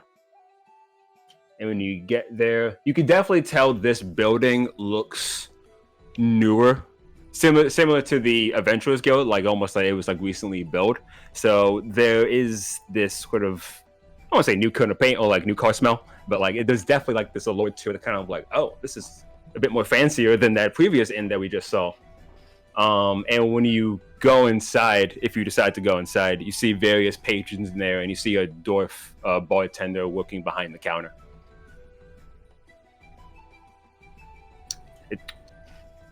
You see like rolls of like, you see a lot of barrels of ale, a wide array of like various foods. You see like one waiter, kind of like waiting some tables. This is where I want to stay. And No then, complaints. go ahead. I just said agreed. The woman in the back, the dwarf, she like looks over at you, Rune Carver, and she's like, "Oh, my, aren't you tall? Like, huh. Are you It is called the Sleeping Giant, right? yeah. Are you a Goliath Sure. or okay? All right. I don't know. You're pretty tall, but I mean, if you okay, so I have this idea. She's trying to like, all right, no more being around the bush. So if I paid you like maybe 1 gold to just sort of like sleep sometimes like outside for like an hour as kind of like a bit of like an advertisement to kind of draw a bit of a crowd in, because you know, Sleeping Giant, your size, you see where I'm going with this? You want to pay me to take a nap? You got it. You let me stay here. No charge, and you won't have to pay me. I love you already. Let's do this. I'm Grista, by the way. She like Rune tries to shake Carver. her hand. And she'll Pleasure. reach down and shake her hand. Welcome to the Sleeping Giant, and pleasure to meet all of you all as well. What can I call you guys? Vistra. Kodra. Go with the Shadewalker, and we are companions of our giant friend here. Well, welcome to Phandalin. Hope you enjoy your stay. A lot happens here, you know. Well, like a dragon attacking and shit like that. When stuff like that's not happening, a lot of the fun tends to happen right here in Sleeping Giant. Outside of here, it can be kind of dull and be kind of boring, if you're asking my humble opinion. So I try to liven it up a bit here. Apparently that gives me a bad rep because I attract unsavory types, but that's fucking bullshit. Unsavory types like entertainment? Yeah, apparently. Makes sense. We get visitors who come through. Some of them do actually kind of start beef with Greywin over at the Lion Shield, but she handles that shit herself. Like, and it's the moment like people kind of anger her or anger myself for kind of any of like, I want to say like the village, like elders, people part of the Chamber of Commerce. We kind of all kind of have a shared mentality in a way. They get blacklisted. More or less, we know kind of like not to do business with them, or like they're going to be kind of a detriment to the town of Phandalin. Makes sense. Why don't you just kick him out? great idea. And we have some people for that sometimes. Sometimes I like to call my local friend town sheriff, and she just sort of stares at them, tips her hat, and intimidates them, despite how short she is. And they tend to get kind of scared and they kind of run off. She like shows her badge at them. That's kind of it. Well, what do you have on the menu? Because I am starving. Well, I got some fried wheat noodles. If you're looking for that, I can serve it with some scrambled eggs. Meat. Oh, meat. I like you. Would you like some chicken with some pineapple? So I can just give you some chicken. I can like do something really fancy. You got a good cook in the back. Pineapple chicken. Okay, I'll try it. I don't think I've tried pineapple. Well, you're in for a treat then. And what about you guys? Is pineapple chicken the special? I got some other options. I also have some turkey. I can do some baked white rice with some eggs. Throw in maybe like some mozzarella, some cheese. I also have maybe some brown rice if you prefer that. In terms of other sort of meats, I have some braised hare, some rabbit, if you're in the mood for that. Add that. Oh, okay. No, just making a note. Do you have beef stew and baked potatoes? Baked potatoes? I can easily do a baked potato. Add that. All right. She's already got a huge order. I love her. And the beef stew? Oh, beef stew? Sorry. Yes, I can do beef stew as well. I'll take one of those beef stews myself. Yeah, me too. All right. So, And a all potato. right, sounds good.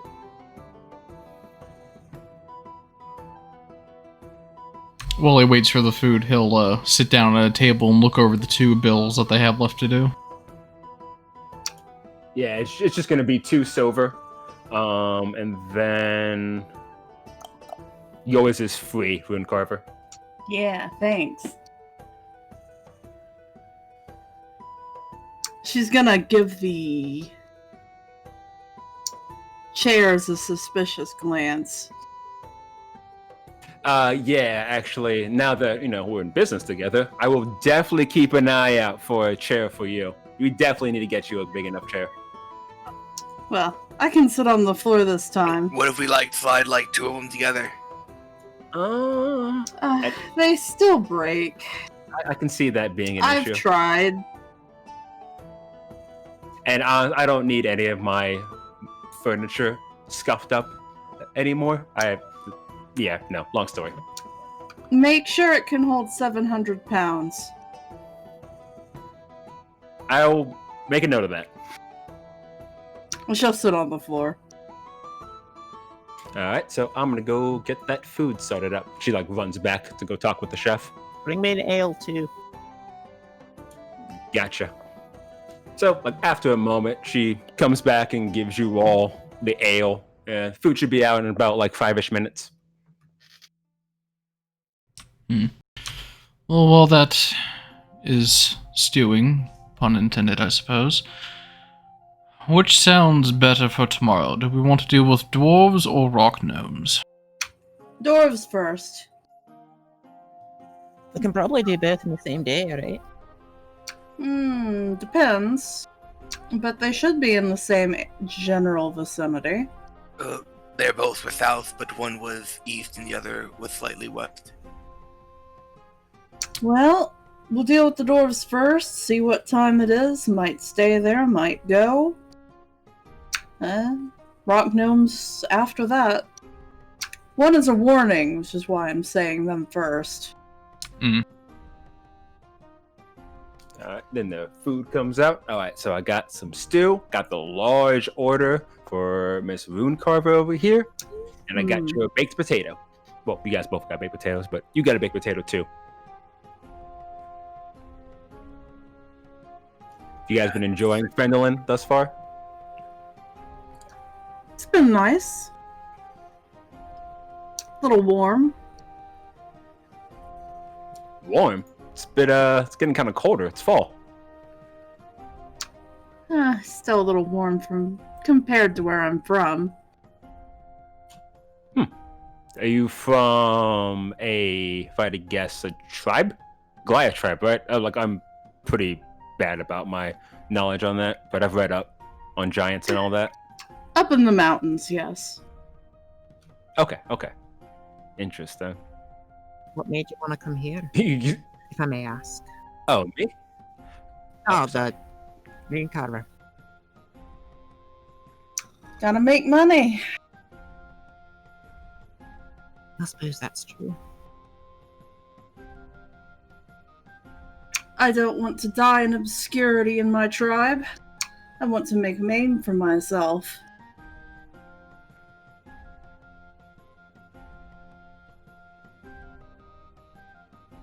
And I'm personally on a quest to see if there's any artifacts dedicated to Saloon anywhere nearby. I'm not expecting a big sign pointing me towards one, so the best way to go about it is just pick up small jobs until one hopefully stumbles across your path. Huh. Interesting. Well, we actually have a temple now in town, which is kind of new. Sister Garlel runs it now. She might be able to either point you in the right direction, or you can bring it up to her attention. It's typically the shrine's dedicated to Tamora. But they welcome all deities, so I'm sure she might be able to help out. Maybe pinpoint maybe a location. I don't know. I'll look into it, though I'm not expecting a Tamara follower to keep tabs on relics dedicated to another deity. Right. And what about you, lizards? Oh, sorry, Dragonborn.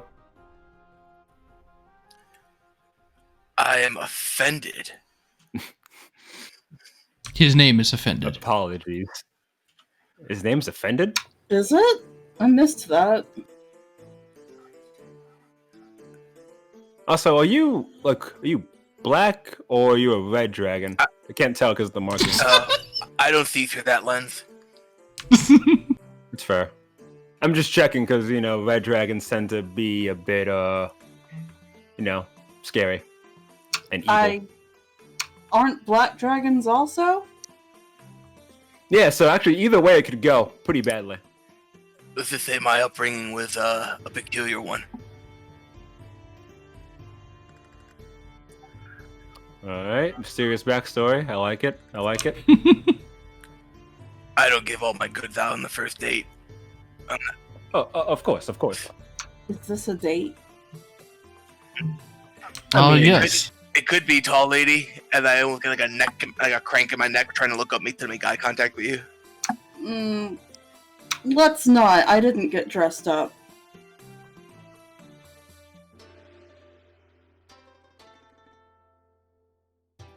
So do any of you think it's odd that not a single other adventurer has made it to this town yet? It's kind of out of the way. Well, the Adventures Guild just opened up, so... But even so, yeah. I mean, the main road isn't too far from here. Yeah, It's more adventures to show it. That would just mean more competition. She's got a point. Not competition if you're better. Oh, it's still competition. You have to keep yourself better. Is that a bad thing? Oh no. Improvement. I like competition. I welcome it when it gets here. And to kind of add to the idea that you guys are the only adventurers, technically, in terms if you want to talk about outcoming, like you guys are coming into Phandalin, we do have some of the local residents. Like, have you guys been to the general store? You met the two clerks there? Yes, the ones obsessed with waking up dead. Yeah, those two high guys who definitely smoke. Yeah, they definitely smelled like the sticky icky. Yeah. The what? There's some supplier in town. I don't know who they are, but somehow they're getting some shit, and they've been at it for far too long. Or you don't know who it is? I don't know who is supplying them with. I mean, it's a very harmless substance what they're smoking. All it does is give them a mild kind of like hallucinogenic kind of vibe, kind of a headspace. This and makes them kind of mellow, and it does tend to lead to such questions as what you just asked, which was they ask you about waking up dead. Oh, they're shaman. Something like that, yeah. I Yeah, don't think it didn't fit that they're burning. I got it. We're definitely talking No. to some spirits. but yeah, those two they're like inspiring adventurers, though considering how much they spend time doing that activity, they don't really show up for like the training that Eldermath puts on. But there are two other residents, Nars and Nistra, Denwar. They are the daughter and son of the local woodcarver family, and they had a husband who unfortunately was killed, and that kind of inspired them to become adventurers themselves, considering they were helped by adventurers. The previous PDF that came in, they helped them determine what actually happened to their father. Well, find the body.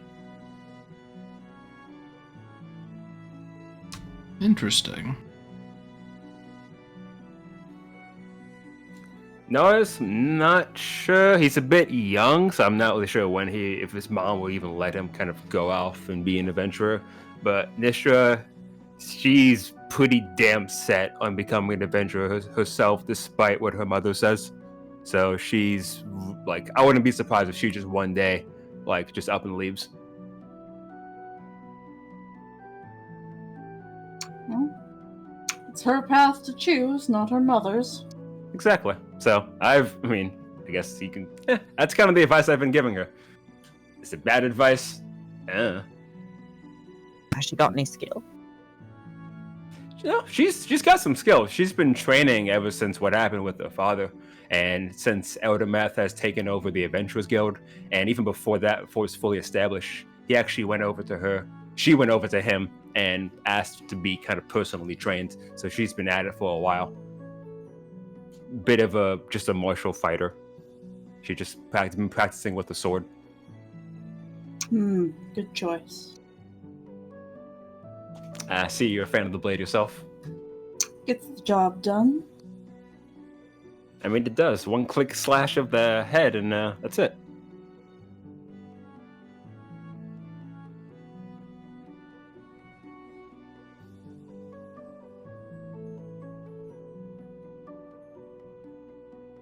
Let's see, what else can I tell you about the local area?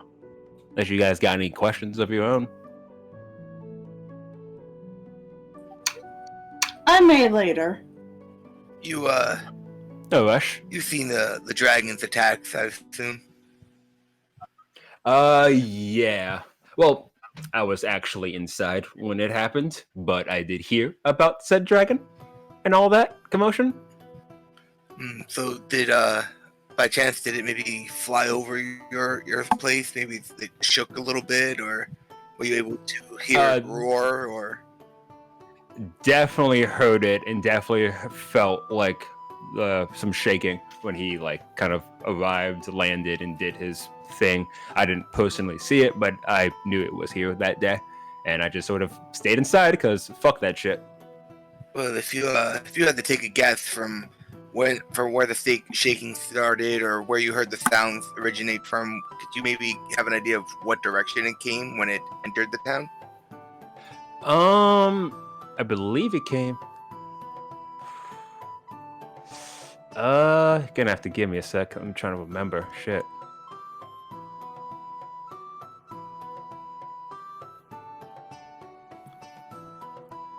Think it came from the northeast? Maybe? North of the village, huh? And it's a rough estimate, so I could be wrong.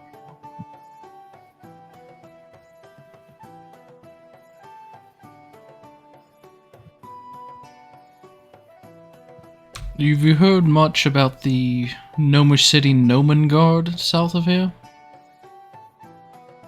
Let's see. Gnomon guy. Oh, those people. Yeah. Let's see.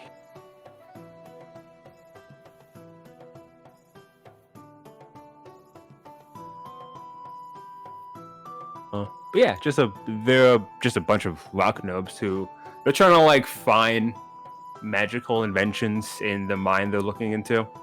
Like they set up these elaborate sort of network of caves, and I guess they're trying to find some artifact or whatever. Apparently the town master or an Eldermouth mentioned that they're like trying to find an artifact to help against the dragon, but don't really know about that. Like gnomes are a so what I'm looking for. Eccentric? Yeah, eccentric bunch. Are they particularly welcoming to visitors or outsiders? They've actually come into town for supplies, so yeah, they're pretty welcoming. They're not too it's like they're friendly with me. And yeah, they're a bit reclusive, but when they come into town, they come in, they get what they need, and then they leave. Like I've had maybe like a brief conversation with like one of them, and that was it. And what was that lady's name?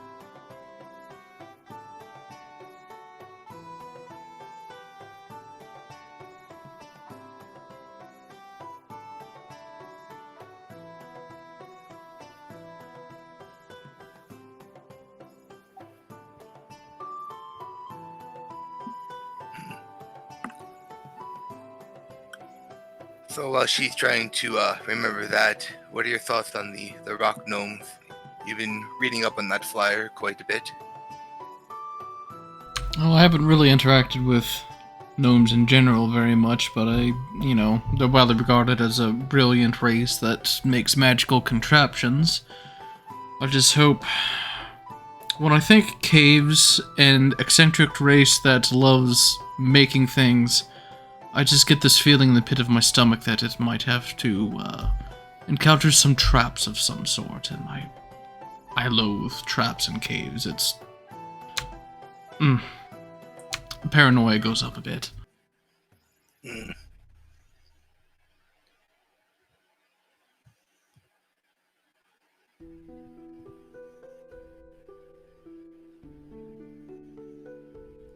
Well, if what they say is true, they seem to be welcoming and do have trade. I'm hoping that they have some type of road that they won't have trapped. Joy Bell. That was her name. How can I forget that name? Joy Bell.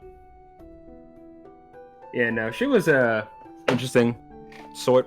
She just kind of came in there, ordered a drink. We chatted for a moment. She mentioned that she's with a group that's looking for magical inventions. Honestly, it's pretty much what you saw on the flyer.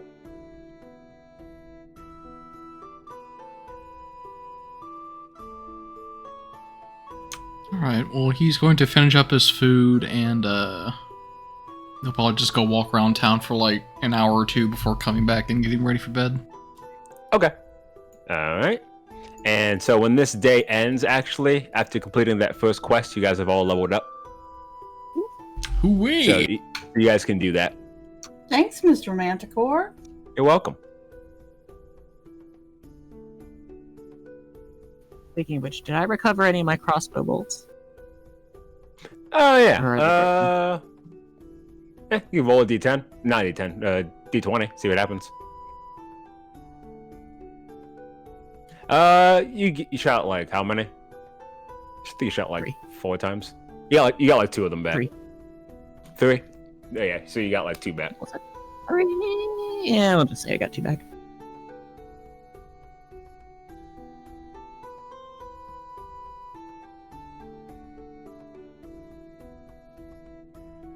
Action surge.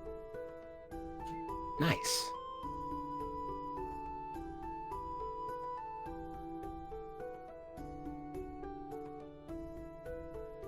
Yeah, I forgot the venture. It mentions after you do your first kind of quest, you get a level up. Okay. Do we get a long rest? Of course.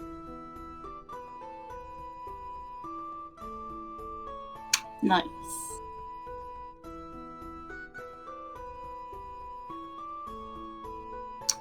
So, did this bed break when I got on it?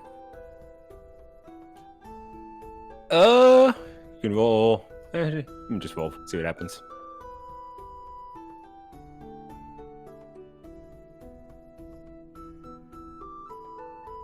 Roll a d10. Roll a d20.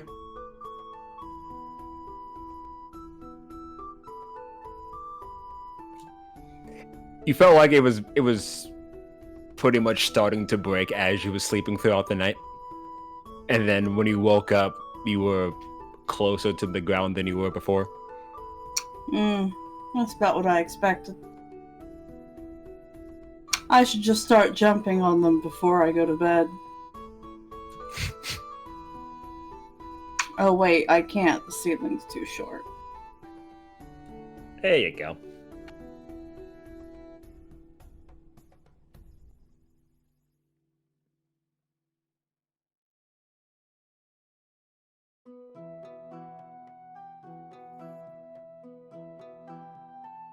Let me get the map up for you guys. Guys woke up bright and early. All was well. Rista's downstairs, and a few other patrons are just sort of like sitting around. Rista's behind the counter, manning the ship.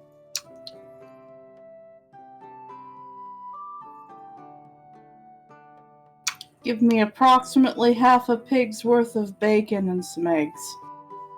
Easily done. And she goes back, tells the chef, and comes on back. Did you sleep well? She just nods, like, I know. Sorry. It's like I heard something in the night, and I assumed. Again, we're in business. We'll work something out. I have some people I know. I'll just keep using that bed for now. I already broke it in. That's fair.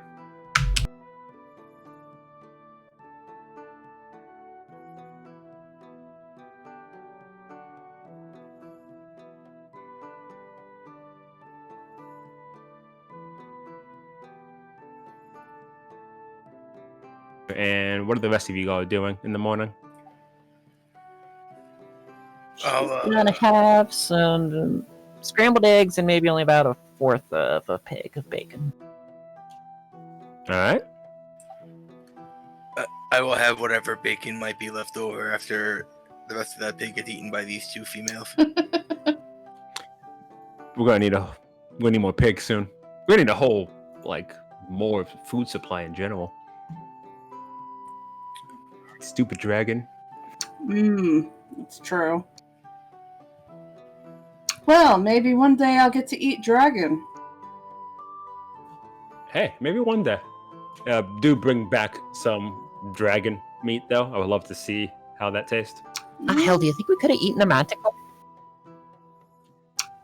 You know, maybe. I don't want to eat manticore. Yeah, I was feeling weird about it myself. But could you? I mean, if you you tried hard could enough, you eat could. just about anything. Would it taste good?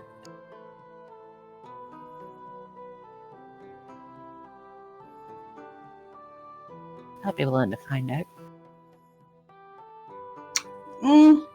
Wouldn't recommend yesterday's kill. Yeah, it was probably messed up in the head a little. Honestly, we're kind of lucky. You could stew the paw, I guess.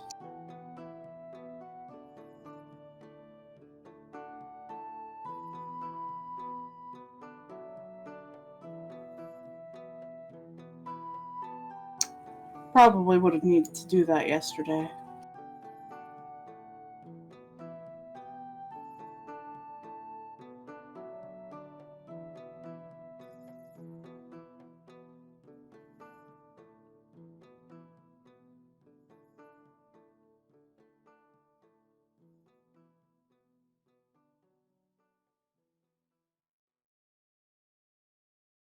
Jeez, I actually get spells now.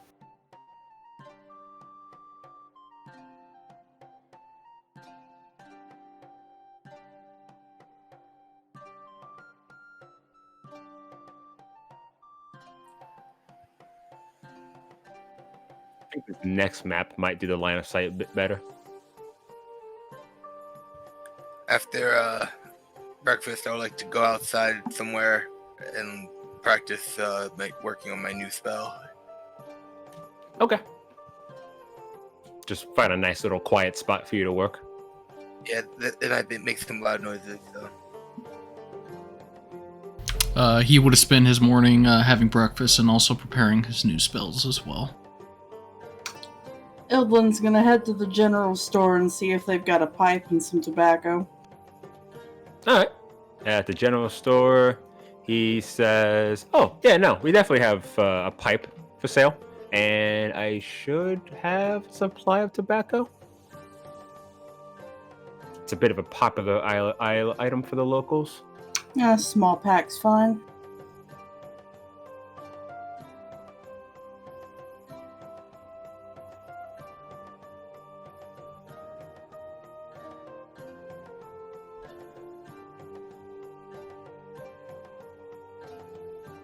There's a wooden pipe listed as a treasure. There we go. Because it's mostly for selling. Right, so wooden pipe is 1 gold. And I guess I'd say tobacco is probably like 2 gold. If it's a small pack, yeah, 1. Small pack's fine. Alright, hands that over to you. That thing looks like a freaking one-hitter in your hand. What do you might need to like get a barrel and maybe like manufacture a better pipe for you. I'm gonna need the standard size pipe. I smoke it slower that way.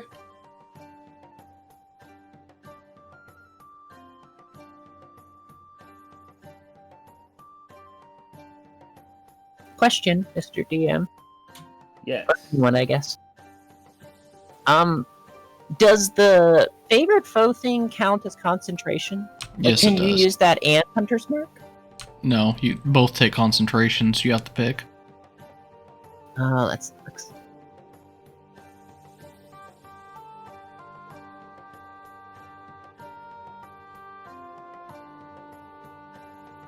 Hunter's Mark will be better early on. But then it'll fall off in effectiveness. But your favorite enemy doesn't take a spell slot, so...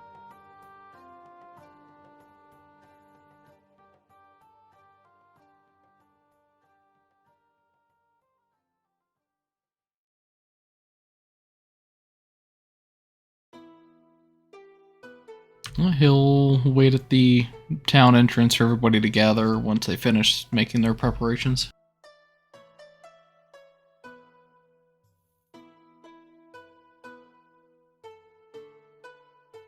She'll join back up with him.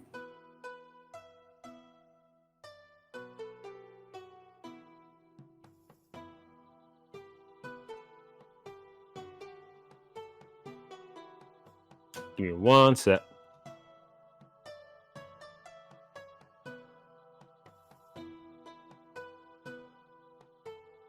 Alright, so you wanted to do something, Kodra? Yeah, I'll go talk to those to the 2 Giga boys. Alright. You see them, they're just kind of like hanging outside the general store, just kind of talking amongst themselves. Yeah, they always are. Hey, what's up there, guys? Oh, hey, how you doing? All right, how's your philosophy going? It's, it's always going. Always getting new ideas. This is Endir talking. Hey, so I was wondering if you could help me find a special type of tobacco that it looks like you two seem to acquire. Oh, yeah. Okay. They kind of like look at each other. And they kind of just sort of nod. It's like, okay. All right, but this is like he kind of like puts his hand in front of his mouth, like, Oh, it's shush here? Yeah, it's just a little like, ooh, we can walk somewhere else. Damn East Coast. All right, yeah, let's go. All right. So he takes you, bring you back to the map.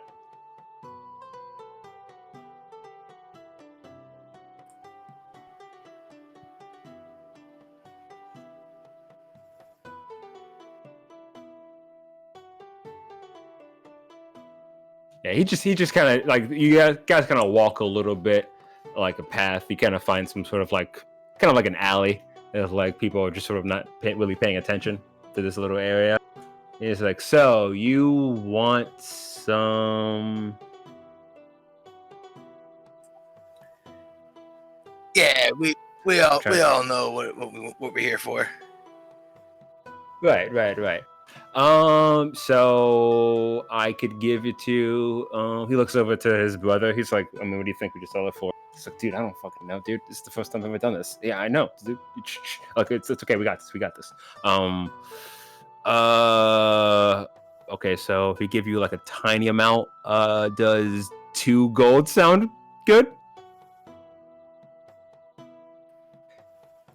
You're gonna have to get your own, instrument, but When he says tiny amount, is he talking about like a fistful?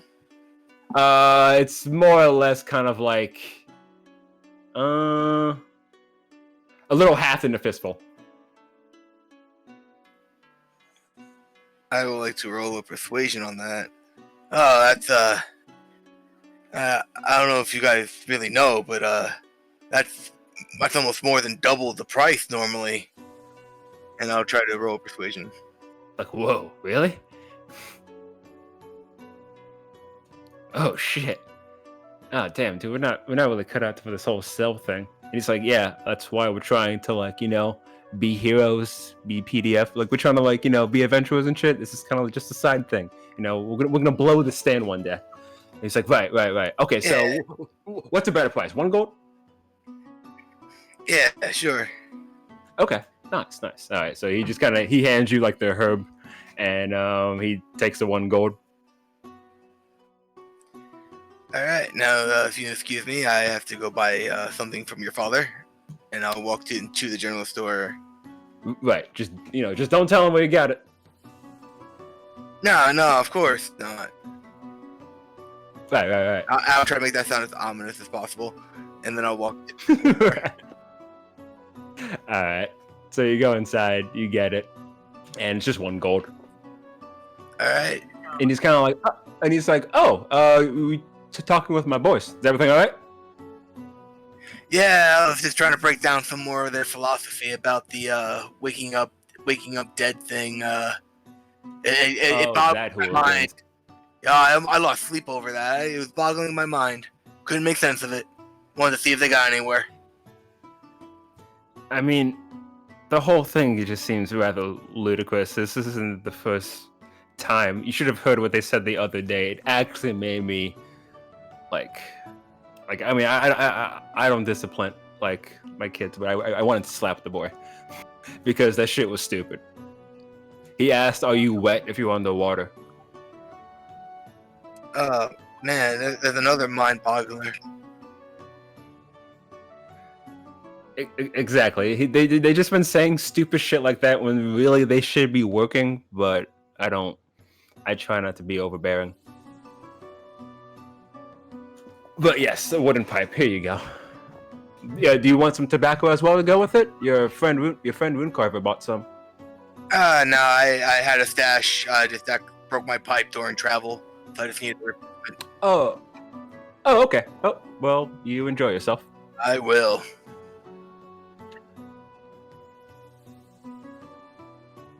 And I'll go look for the others. All right. So you meet up with the others who are chatting, I think. Hey guys, sorry for taking so long. Something came up. Had to see a man about a horse. Where's the horse? It wasn't a good horse. He was trying to sell me a donkey. Yeah, you can't trust those Craigslist on the board. Those Craigslist on the board are never accurate. You should always approach each new person with a healthy dose of optimism, and in my personal experience, expect the worst.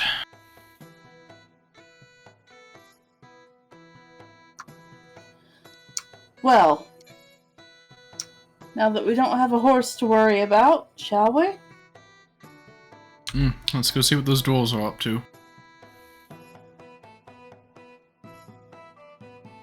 And we're gonna head out. All right. So you travel some distance. Takes you pretty much kind of like about like 4 or 5 hours to like really get there, and then you follow the path and you arrive to here. And hopefully the shadow works. Looks pretty good. So when you move, does it actually respond to you moving or no? Yeah. Okay. Yeah, the shadows work and everything. I can see stuff that Cool, I can. Is this the Right, gnome so or the dwarf we- map? This is the gnome one. You guys are doing that one first or last? We were going to the dwarf site first. Oh, right. Shit. All right. Who's looking at the map? Pretty sure it was you. I put the upside down map back in my bag. I don't know what you're talking about.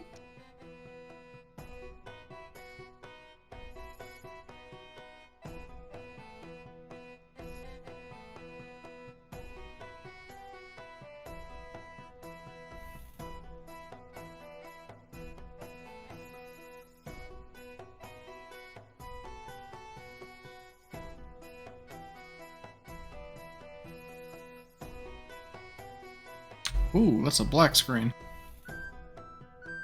Is it completely black? Everything but the little map is for me. The map was just super big. Oh yeah, it's really really big. I don't know why I it's see. built like this. I'll be right there. I accidentally closed Fantasy Game. I was trying to close the map.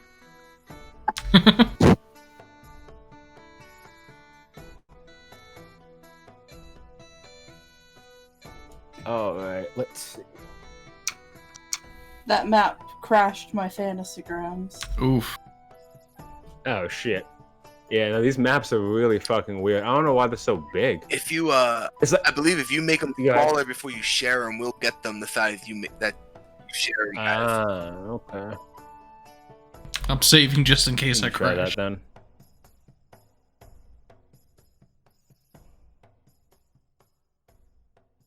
All right, saved.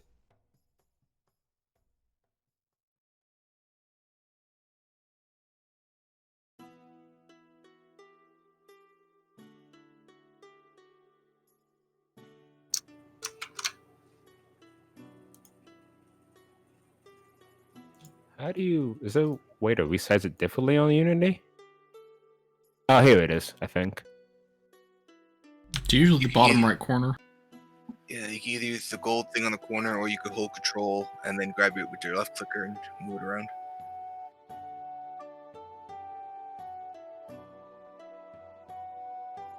I believe there's also a fit to map thing too, but that might make it big again.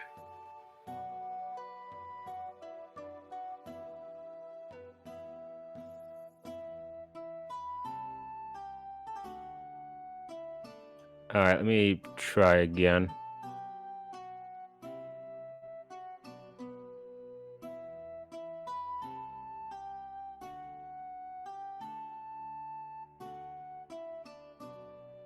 Still ginormous.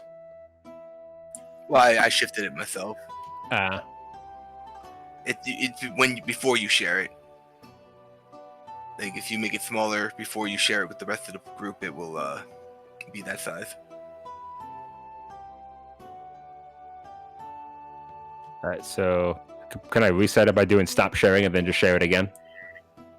We Or already we can resized it. ourselves. Yeah, we can resize it ourselves Oh, the same okay. way you can.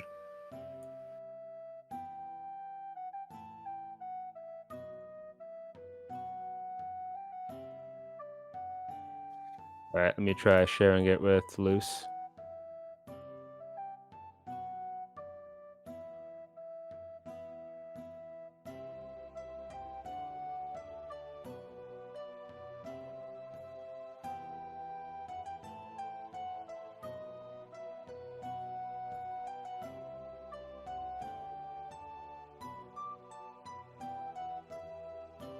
All good? Seems to be. Okay. Then can you see the map, Fireheart? Yeah, I'm good. Okay, just checking.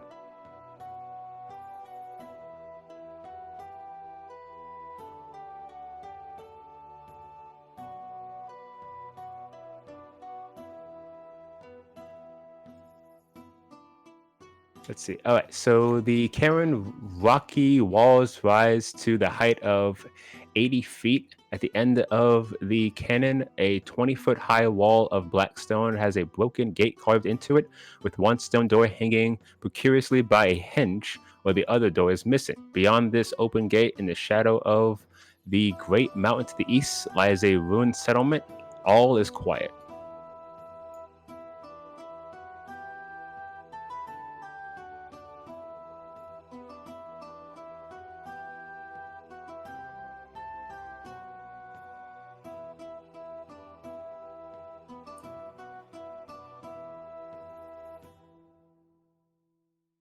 So you're walking around and you see essentially the remains of what looks to be a settlement. Is there any light here?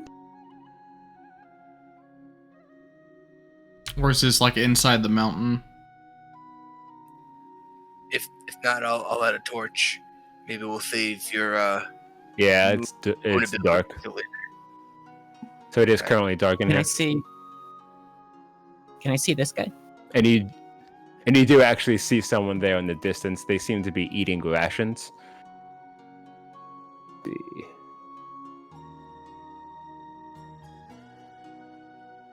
Can I tell, like, what it is? They look like dwarves from the look of it. They're sitting there just sort of eating rations.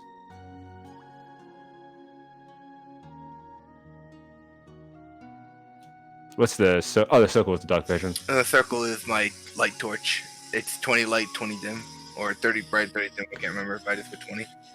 Okay. Then as you approach, you actually see a partially collapsed 10-foot high wall separates this courtyard from the settlement. West of it, 3 heaps of rubble are piled high in the area. Hues from the cannon back wall, a 30-foot high temple facade features step rising to the stone platform. Cut into each of the faces is a the 10-foot high open doorway flanked by the crumbling granite statue of cloaked dwarves. Evil grins can be seen on their worn faces. And you see 2 dwarves sitting there just sort of eating rations. They both appear to be shield dwarves. As they look up to you all, they're kind of like, oh, hello. Didn't expect to have travelers. Can we help you? And the one speaking is Nobus. You want to take this one little last? Oh, me? You might have something in common with them. Sure, I can try. We came to warn them about the dragon, right? Yeah. She walks up and... Hi there. We're adventurers from Phandalin. We were assigned to warn you there's a dragon about. And then both of their eyes just sort of like widen at this. And then the woman, Drislin, she just kind of like, a dragon? Wait, really? And then Norbus is just like, bullshit. What dragon? White dragon, apparently. A white dragon?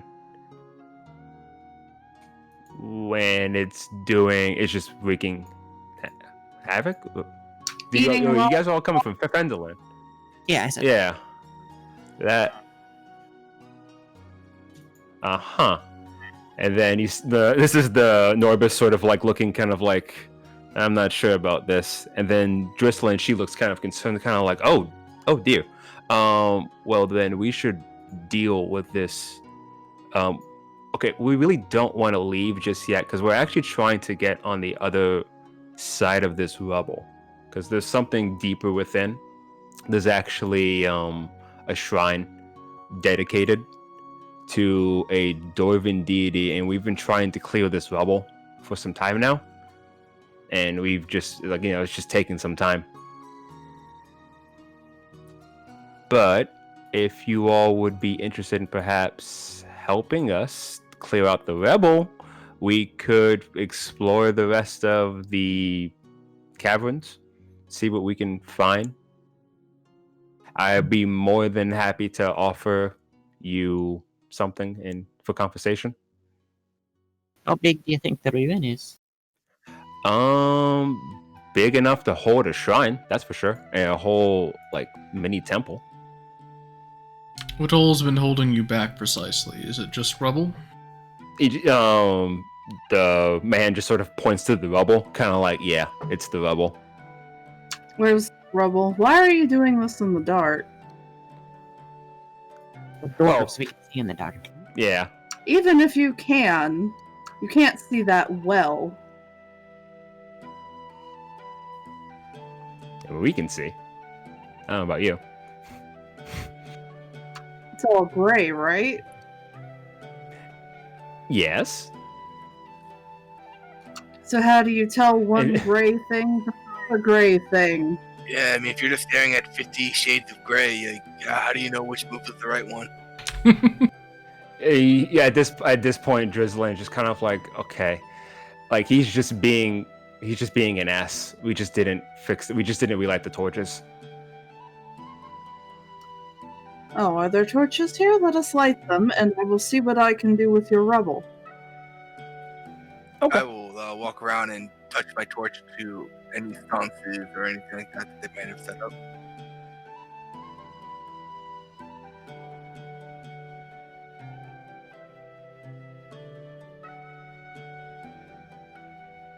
The stars, are those the statues? Yeah, those are the statues. Can I do a religion check to see what these ruins might be dedicated to? Yeah, actually. Give me 1 second. Do the religion check.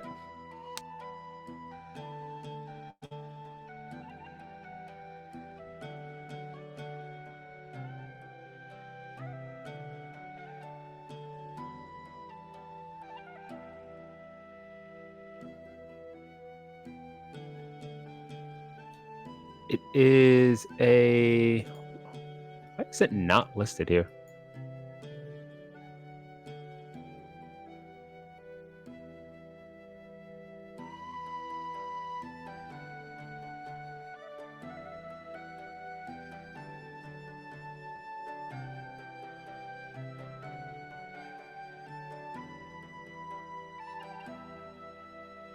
It's not actually written. There it is. Oh, God. Abathor is a Dwarven god of greed. Ah. Huh? Who's this guy? Well, this is Abathor. He's, the Dwarven god of greed. Greed.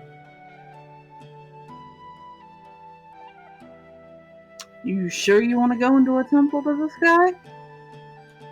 I mean, yes. Typically, whenever things are aligned with greed, that implies things worth being greedy over. Yeah. And what do greedy people do with things they like? Trap the hell out of them. Oh. On the other hand, greedy people tend to have a lot of treasure. This is also true. Hence why we're here. And Well, we how far actually have sort you of got? made... Well, we've made some progress, and this is the honest woman talking, Drizzlin. She's like, we came across some like things. I think they're called Odorage jellies. And they scared us off, so we came running away. Isn't just the debris. No, there are creatures in here as well. And you called them what jellies? Oat tree jellies? I think, if I'm getting that Ochre. right. Okerite jellies? Okerite jellies. Okra jelly. Do I know what this sort Like- of thing is? You do a nature check. It's a nature check. Yeah, it's a I creature. think they are, yeah. It's not arcane.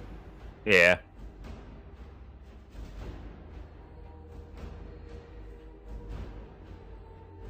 You're like semi-familiar with it. You like know a little bit more, Fireheart. These are It's the like, you things like- you don't want to use the sword on.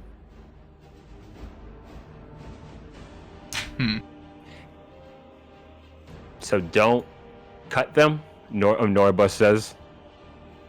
I think you have to poke them, not slash them. So You might be able to beat them. Okay.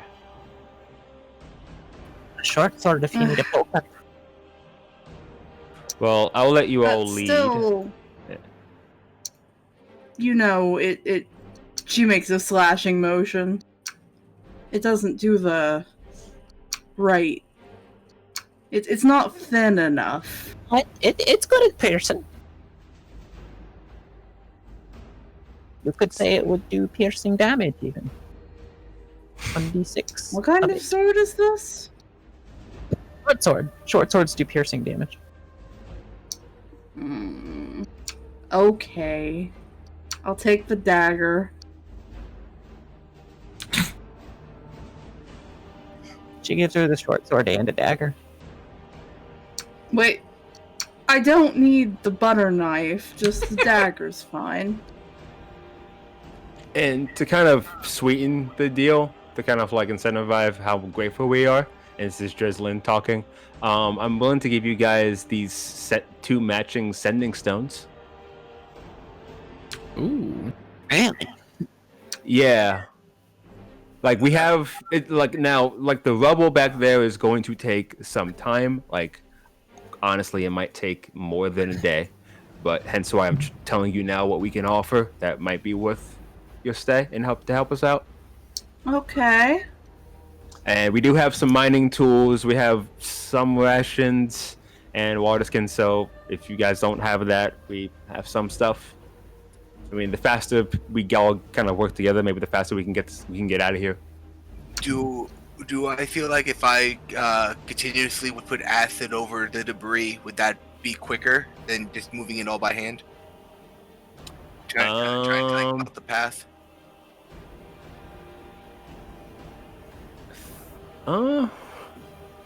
I don't think with acid splash. Yeah. I'm not sure Yeah. if it's Yeah. strong enough acid for that. Yeah. It's like I see where your head's at, but I don't know if the acid splash is like enough to get rid of the debris. At Maybe, any like, it decent could- pace. That's yeah, fine. it's like if anything, it's like, yeah, pretty much. I will keep this idea to myself so I continue to sound like the smart guy in the group. In his opinion. Fair.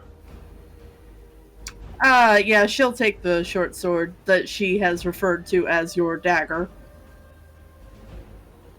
Yeah, that threw me off. I was like, I'm pretty sure she said a short sword, but all right.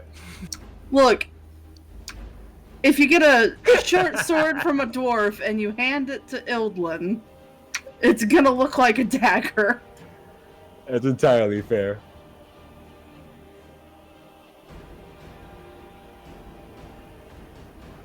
Alright, well, I suppose let's head in then. You gonna slip it into the party sheet? All right. I think she said it one sec. You could just make before you put it in the party sheet, just make your quantity number 2. That way you'll still have yours, and she can just delete the one on the off her party sheet when she's done using it. Yeah, that'll work, since I'm not keeping it. You could also just grab one from, I guess, the inventory too, right? Or not the inventory, the item thing. If she's AFK. Oh. What, sorry? Slip me your short sword. I don't know. Can I do that? Yeah, just drag it into the party sheet, and you can just add it, your inventory into that. And then she could take it from there. And then when I'm done, I'll just slip it back in the party sheet and you can take it back.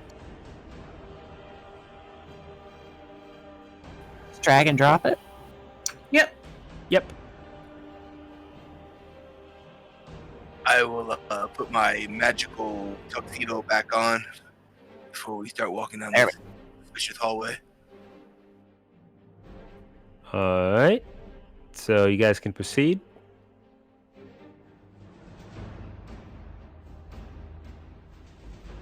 Are those the crossbow bolts I bought? Yes. Yes, they are. Oh.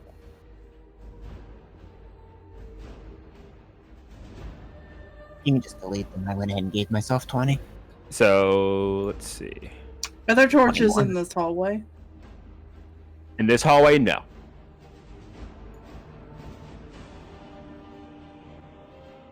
You could do a perception check, everybody. Well, potentially Rune Carver and Coda and Kothis, because you walked by, and then Okay. everyone. All right.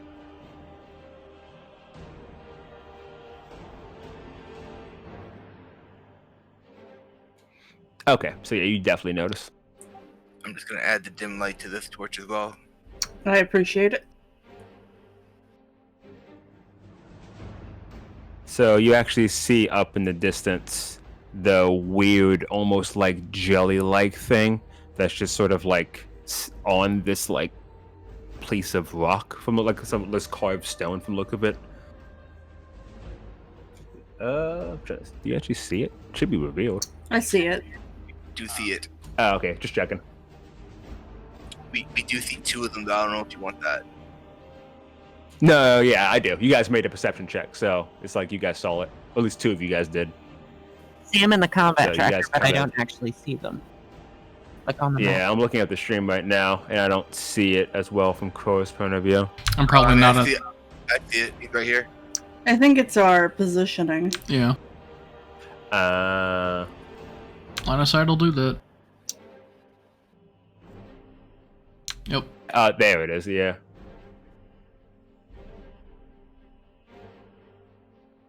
Alright, so let's see. Do they perceive you though? Then again, you guys not being quiet, but let me see. Nope.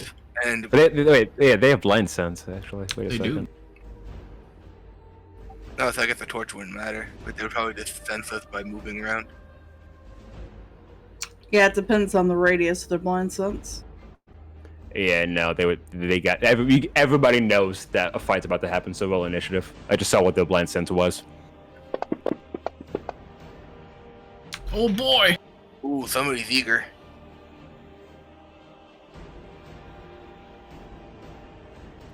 And then our lazy cleric.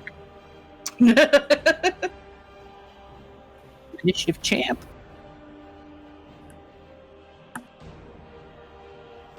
Wait, let me lock you guys. There you go.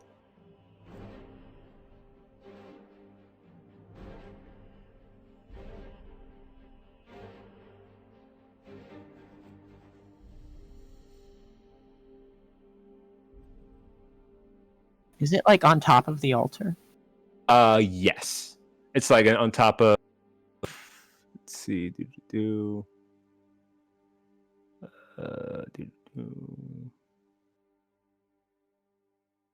Yeah, it's like it was above the altar, and then it just like when you guys sort of walked in, you saw it just go and just land on top of the altar, just kind of like just sitting there, and you see it kind of just moving around. And then you see another one on the south that's just kind of like creeping around. You just see like the ooze of all of it.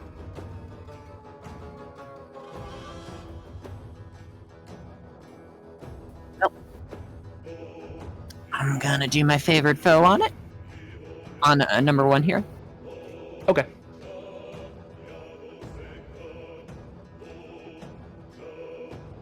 And I am going to shoot at it.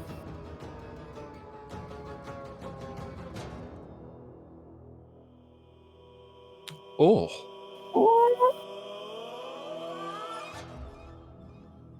It's a great hit. I'm gonna re-roll the 2, if that's okay. Okay. Not not having good luck with that. Yeah. It's a great Like, ability. statistically, you know? it works That- I out. mean, but yeah.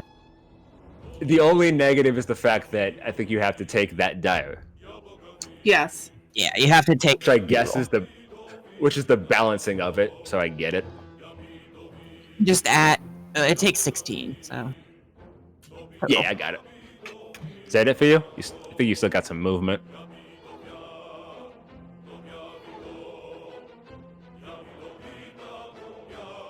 Okay.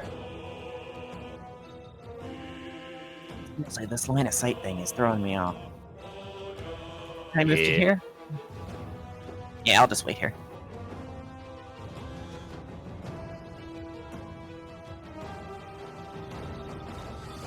Does anyone know how fast they are? I mean, they're like flopping piles of diarrhea. Hopefully, they don't move that fast.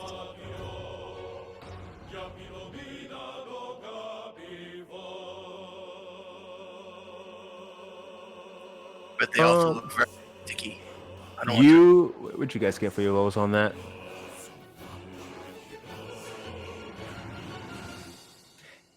Yeah, it's like you know that they're pretty like slow, like they're not very fast, considering what they are. She is going to.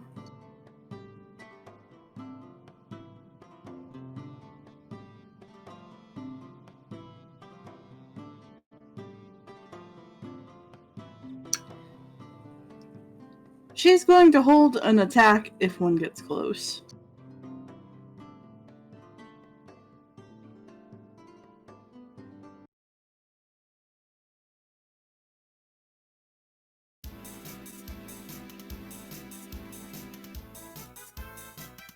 Okay.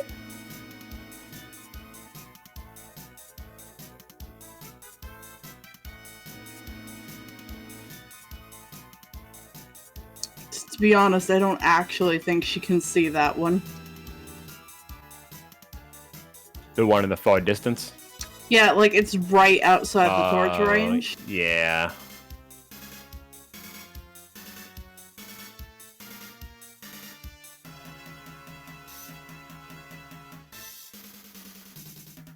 Let's try to move up here, see if we can get a better shot, better angle on this guy. Sounds good. So, am I assuming -2 shooting through the cleric? Yeah, it'd be a -2.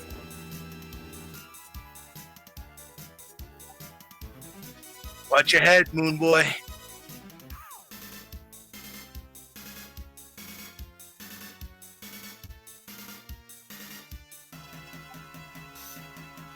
Like a bolt of fire just hits it, and you just see some of the ooze just being like melted away. Ah, kill it with fire. And I'll pass my turn. Yeah, these two are just kind of like, go get him.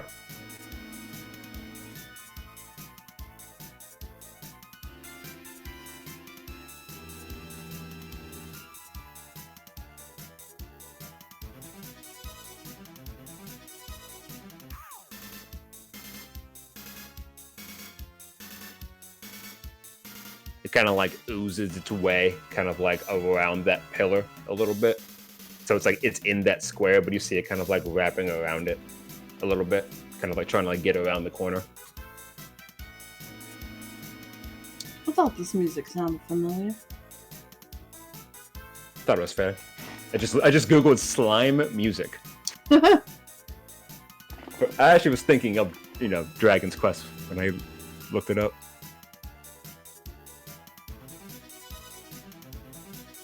He's going to head in there. Oh, that thing is very slow. Good.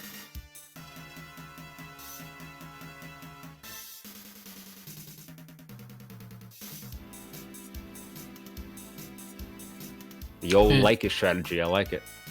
He's going to hold up his shield that has Saloon's symbol on it and beseech for her aid.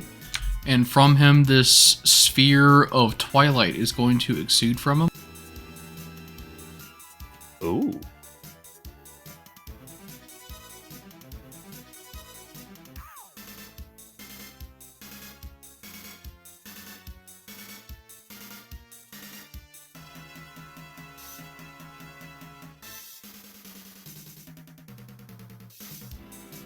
Well, I misspelled that.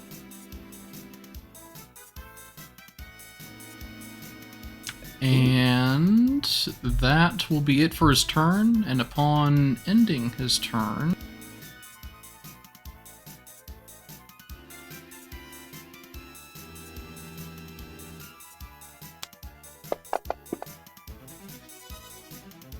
he is bathed in twilight and his body lets off this luminous glow. Everything in the sphere radiates dim light. That's cool. All right. And what you doing, Fireheart? All I can say is Jelly 1 and Kothis. And I don't want to shoot Kothis, so I'm going to shoot Jelly 1. Sounds good. Oh, don't get too hasty.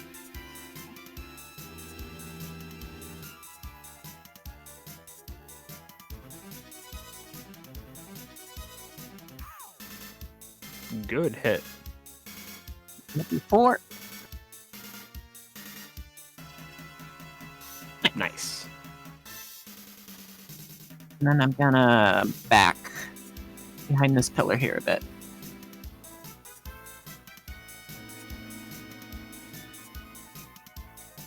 Cool. And also, I think with that Twilight Sanctuary, when you end your turn in this sphere, you gain one of the following benefits, which is temporary hit points 1d6, plus the cleric level, so 2. So roll a d6.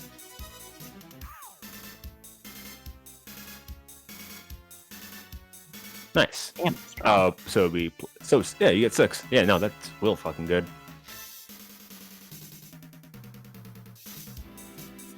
All right, go for it.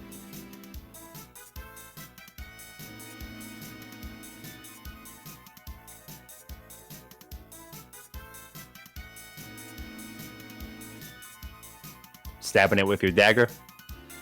Yes. That's a hit.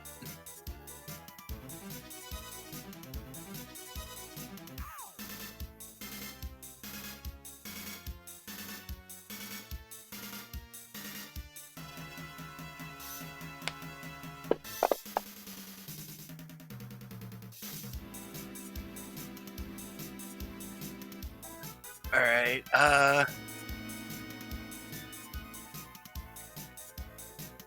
Let's move up 1.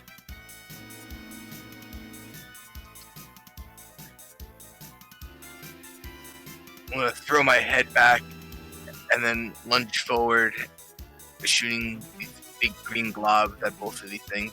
See what happens. All right. Are you vomiting acid? It's a life choice.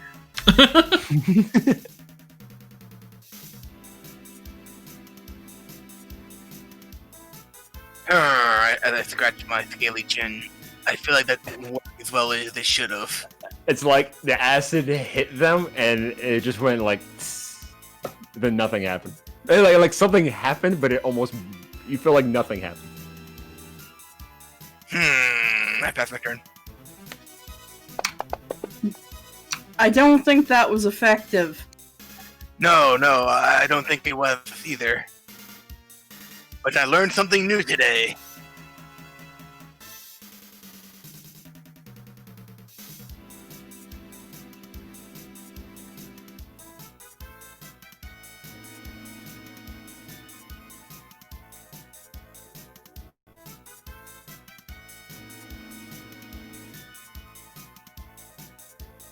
It misses as it tries to hit you. And the second one's gonna go for the elf.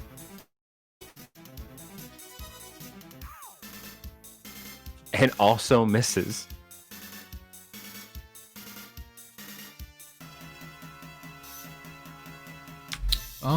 He will. He'll try and hit it with his warhammer, the one right in front of him. Ooh.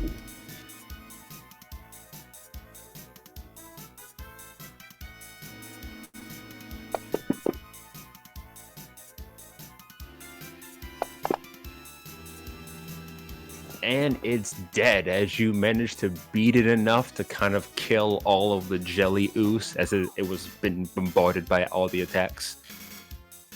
Raises up his mace and flips it upside down, just lets the hammer drop right on top of it. Splat. And I'll keep my temp HP. Yeah, so if you guys already have temp HP at the end of your turn, just let me know if I should re-roll it or if you're happy with what you have. Okay. I'm happy with mine. I think the only one who would want to reroll is probably Fireheart. Just to kind of fish to see if you can get something better. I don't think I'm gonna get hit much, but plus I don't trust my luck with rerolls. That's a very valid point.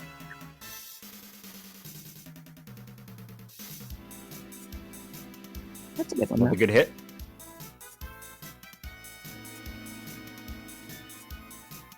And I'll just stay right here, actually.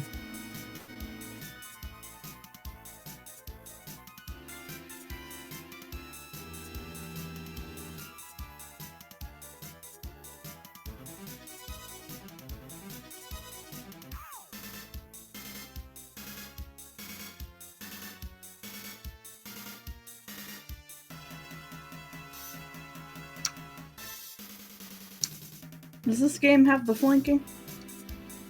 It does. Is this enough for flanking?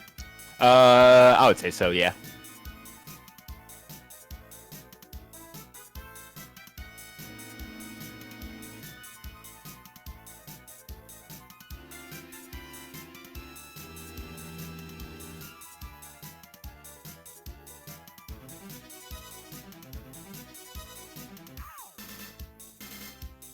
Dragon time. Dragon time. Alright. Time. I would like to move here. That looks like I could avoid these pillars. Would that give me a clear shot? Yeah. Alright, I'm gonna make my fancy script writing and make my circle and punch my stick through it. Nice. Aha! I didn't spell it wrong this time. Good hit. More of that ooze is being just burnt away. I'll use my... Oh, is it 10 feet per square? Whatever, I'll take a step back. That's the turn.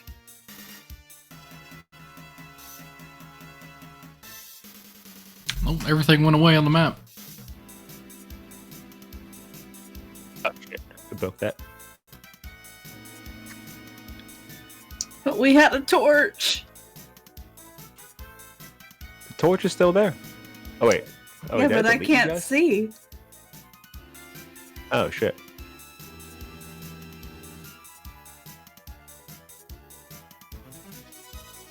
Wait, you guys still on the map? See me and the cleric, and that's it. I see Ooze Yeah, or weird. the others. I see two circles surrounded by darkness. Oh wait, here I am. There we go. Yeah, I must have dragged something to get rid of you guys. I still need to see Kodra and the other jelly.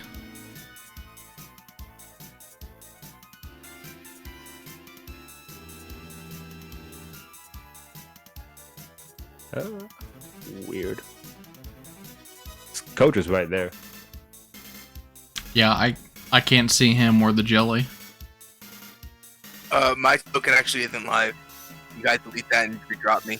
You see how there's no green around my picture? That Yeah. means the token's dead. It's just a picture now. Oh. Interesting. Okay. Let me just replace them then. I think that happens if you move the token while I'm making a line. Sometimes that can happen in Unity. Oh, okay. Yeah, I was like, where'd they go? Same thing what happened to the ooze. I see it. It just became a regular token.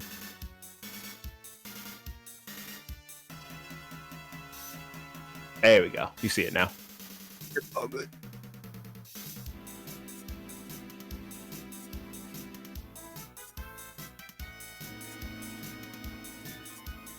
That's Oh a hit. boy.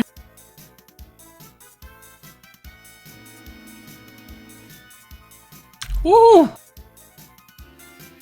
As it just smacks you like directly in the chest, and you can even like feel it kind of like burning you a little, burning like your armor. Oh, Like you actually see its own shit.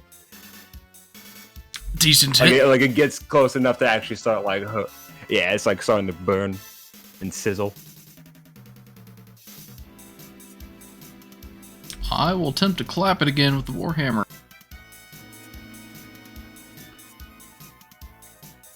That temp HP helped out. Yeah, for real. Yeah.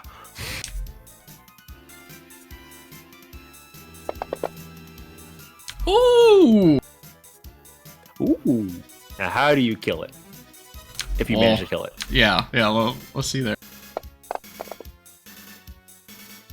Ooh, man. Damn. Yeah, it wasn't quite dead.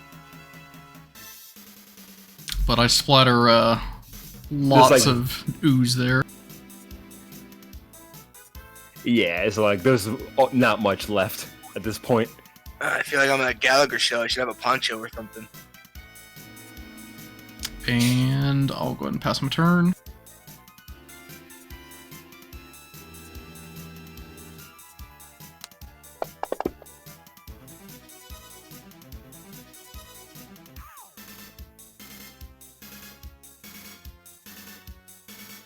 I don't see it. You don't see it?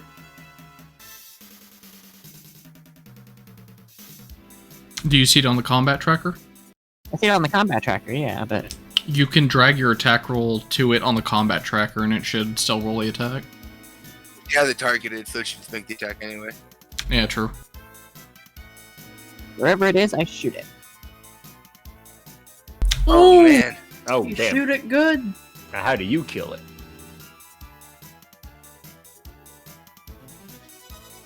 How much of it is left? It was like after that previous crit, there wasn't that much left. So like there was kind of like a little kind of like slime, almost like ball remain ooze left, and then you just fire at it and it just blew up. It just like splat. Yeah, like I shoot like most of it off, and then there's a little bit that looks like it starts to form, and then I walk over and I just stomp on it. Yeah. And then yeah. Is that everything? Then unlock you guys.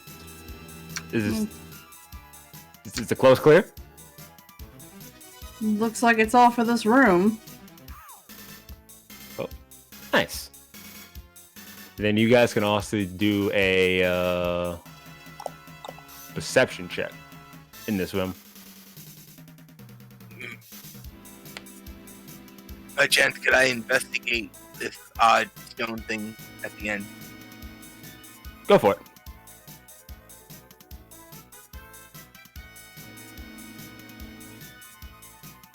So you go over to investigate the stone alt. You see some like bits of the jelly that was sort of there, and there's nothing really that stands out of it beside the fact that there's like blood stain on it, and it seems to be made out of limestone.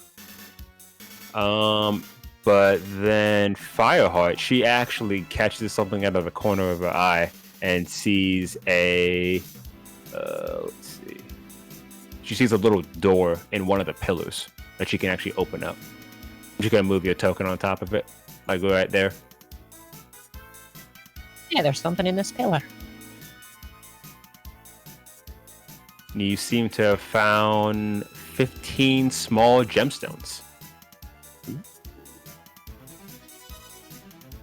What kind of gemstone? See if it actually says. It does not say,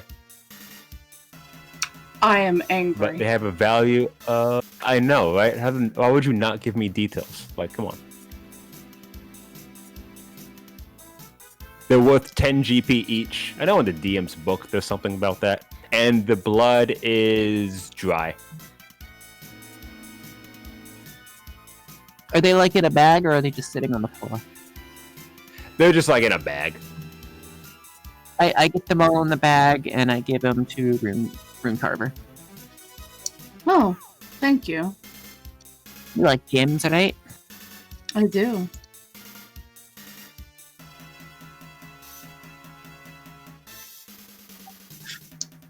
She'll hold on to these, and then she'll go over to Kothis, spin him around, clap him on the shoulders. You okay? She's gonna eye the mark on his armor. Big hit there. Yes, it was a sizable hit, but I'm still standing. Saloon's light helped ward off the blow.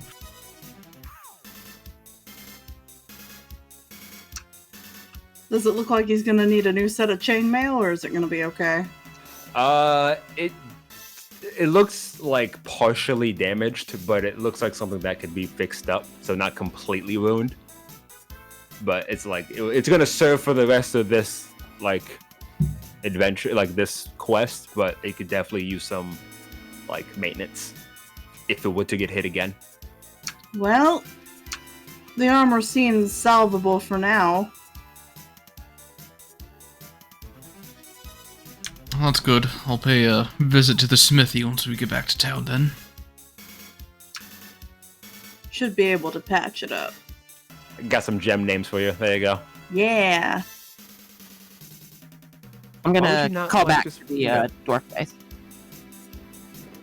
Oh. It's all clear. Oh, good. Did you find anything? Where's the debris? Some jellies. Jellies, the ones that try to kill us. Well, it's further back. It's like I think we have to continue exploring. We got chased Is out by there the jellies.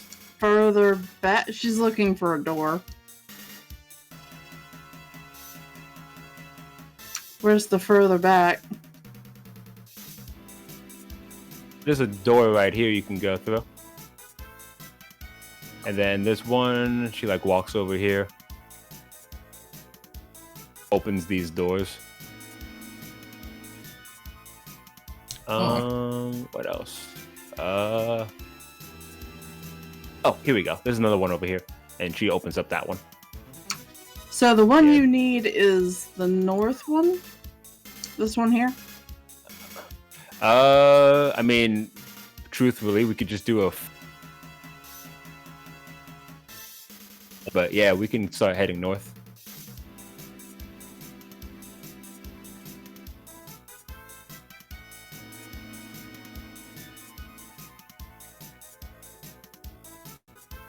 And then, actually, I don't think you can see down that hall because of darkness. Acid Dragon, can you bring the torch?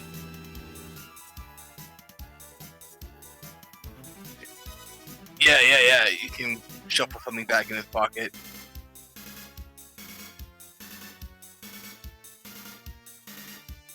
Thank you. I do There's what I a- can. There's a door at the end of the hall.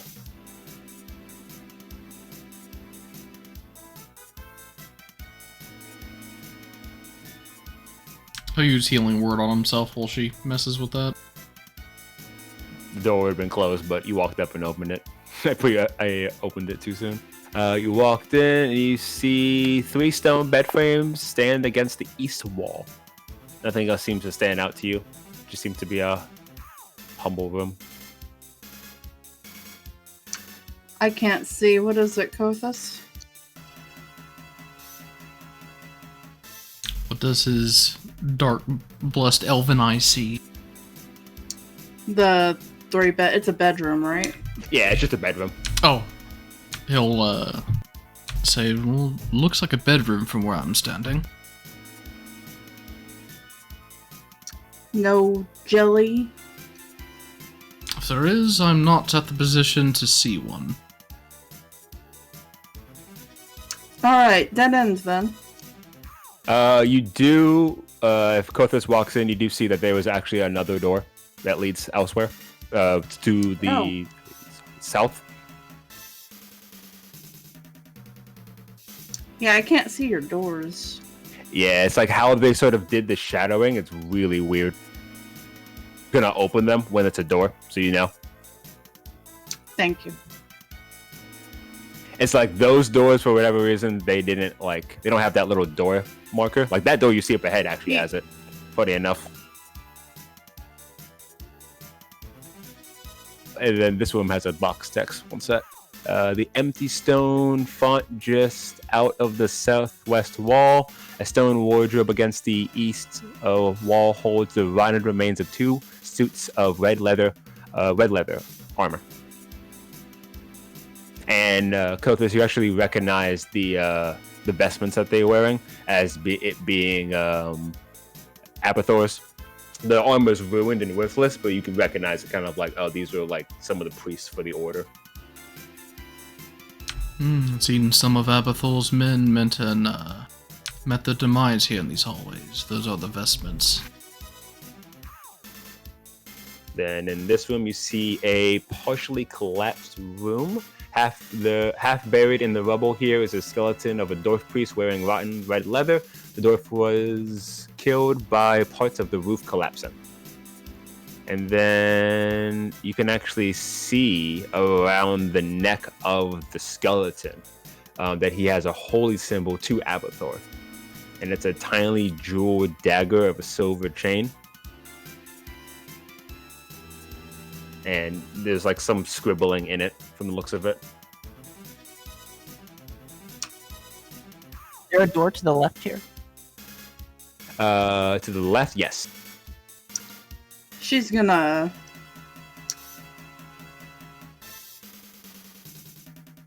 use her longsword to pick the holy symbol up. Okay. You pick it up, you kind of get a closer look at it. You see that it's written in Dwarvish from the looks of it. What's it say? It says, greed is good. Get a feeling that it might be worth like 50 gold. Oh, she'll keep it. Add it to the party sheet. Nice. She gets a chuckle out of the moniker there.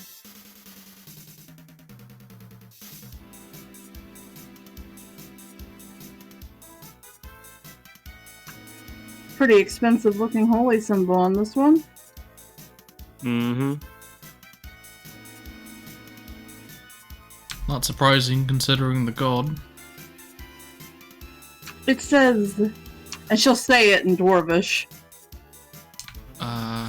I'm afraid I don't speak that tongue. Greed is good. Well, at least it's short and sweet and to the point. Oh, tight squeeze here. You might have to go around and cover.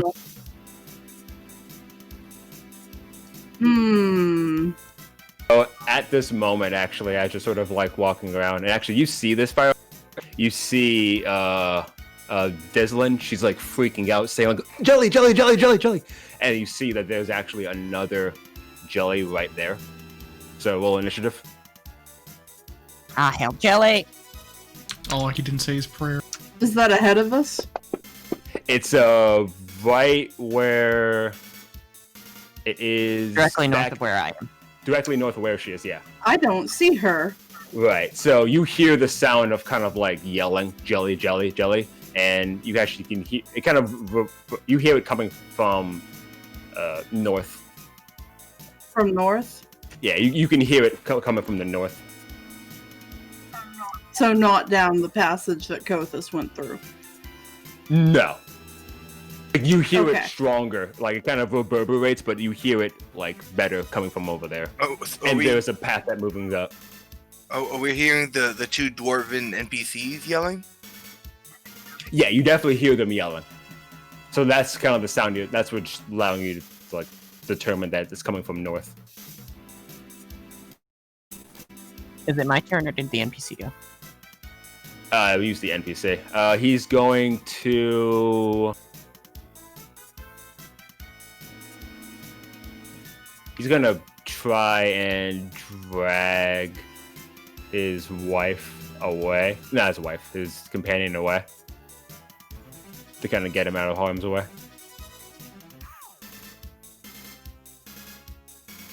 And just allow it to happen.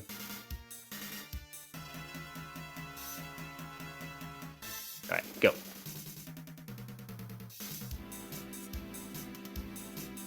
Just gonna shout, "Come here, slimy!" and shoot at it. That's a hit. Barely.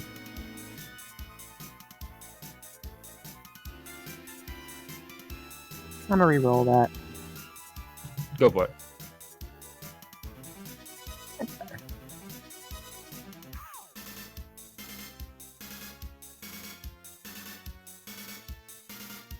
Also, we're not locked in. I'm gonna move it to there and I'll be done. Alright, I hear this Okay. to the north, right? Yes. Oh. Yeah, so now you can actually Oh see my, it. he is right there to the north, okay. Any minuses from this position? You would have to probably like step up a little bit, and then you'd be fine. So, Okay. nah. So that should be 20. Yeah, you should be good from there, firing.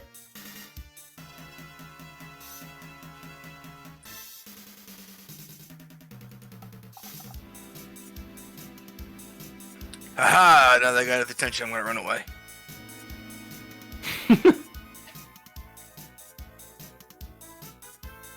She's just gonna kind of do the same thing. Kind of like help out. Like, come on, let's get the hell out of here. As I come down here, I'll look over at Rune. It is like right around the corner, pretty much. Huh.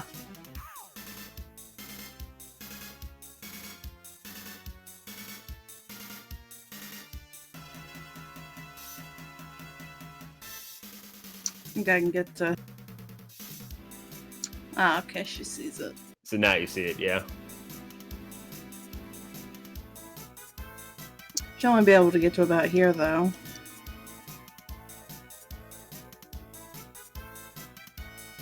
She's gonna hang back right here, actually. Okay. All right, Cultist. If it gets close, she's ready to attack for it.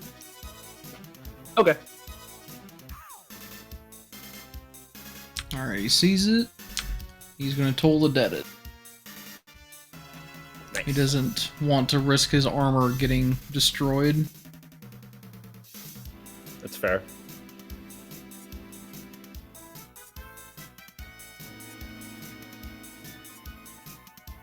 Wow. Actually succeeded. Got a -2. I know. It's a wise jelly. I'll step back in there.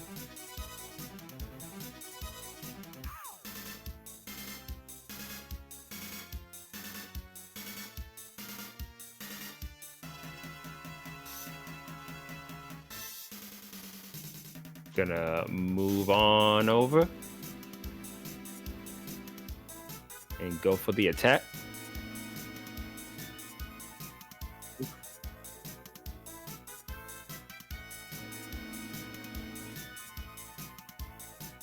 As it hits you directly in your shoulder, you feel the similar effect that you saw from Cultist.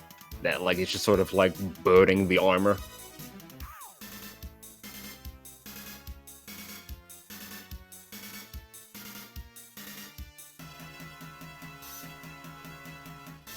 Go for it.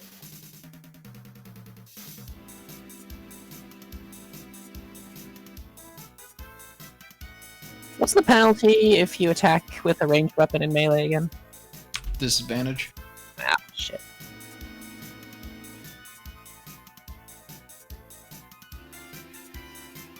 When she gets attacked, she stumbles back into the pillar here, and then she reaches down under her boot and pulls out her dagger, and she's gonna slash at it. Nice. Actually, I'm gonna do my favorite foe thing again. I get as much as my proficiency bonus on a long rest. I'm going to use Sounds the good. second one, and It's a hit. just barely.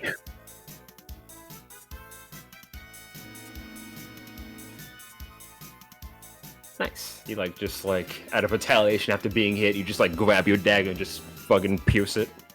Just trying to stab the ooze wherever you can.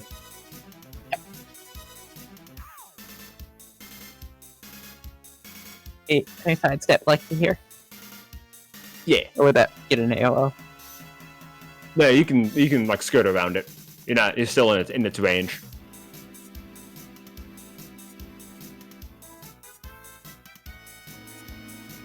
Let's start off by moving 15. Oh, I don't see him yet. Okay. I'll move my last 15. Oh, he is right there. Okay, I'm going to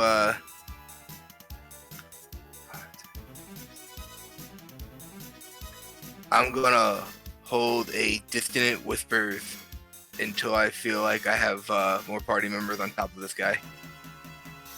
Okay.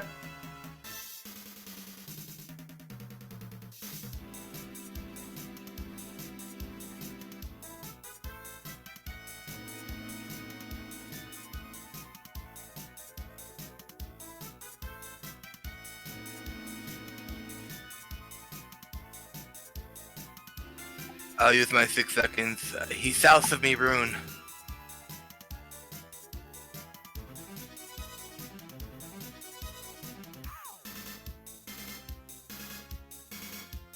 Okay.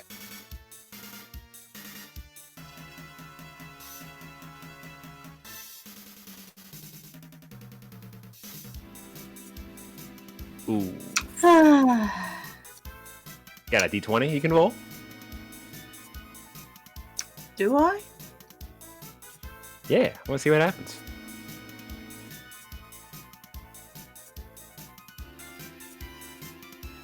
You see, it was about to slip out of your hand, but you're just kind of yeah, no. It's you kind of lost your grip a little bit, but you just you maintained it. Such a little hilt. It's hard for her to hold on to it. Yeah, right?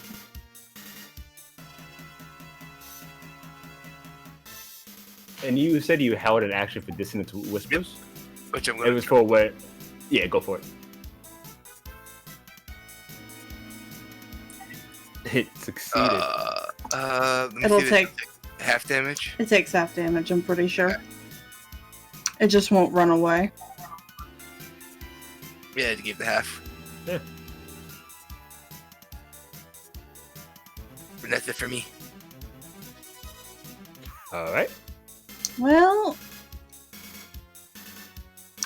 she was pretty upset by that, so she's going to action surge and try again. It's fair.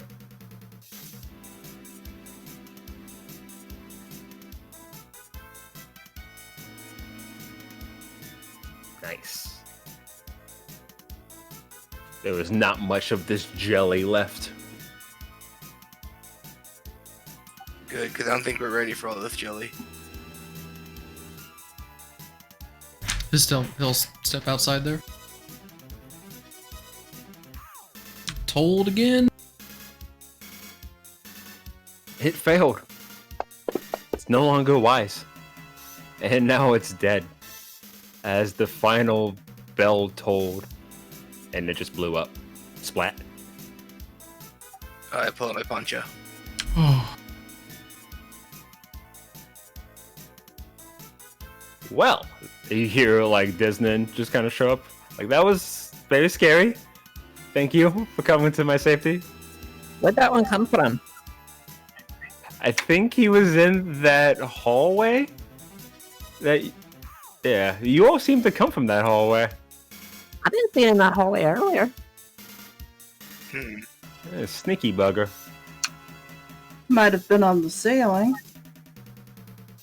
That's quite possible. Oh wait, let me unlock you guys. Go for it. Oh, well, you said you had Oh, sending yeah, stones, actually- yes? yes, actually. If you were to give us one of them, you could just simply yell it through the stone for us to come back and assist you.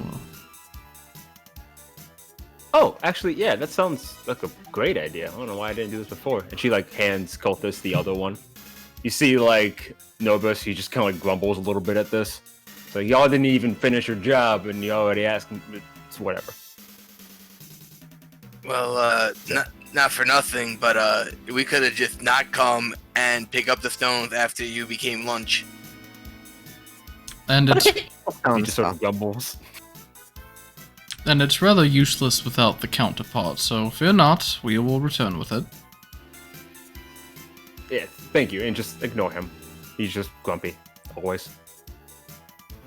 I'm going to use my bonus action to catch into 2 or 3 points to get a small spot back. Okay. You walk down here. There's a door. Open it.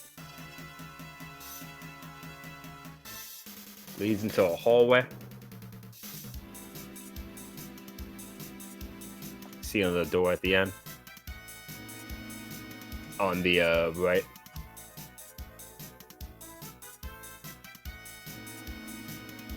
And you see another partially collapsed room. It seems like perhaps maybe an earthquake destroyed this, but you find nothing of value.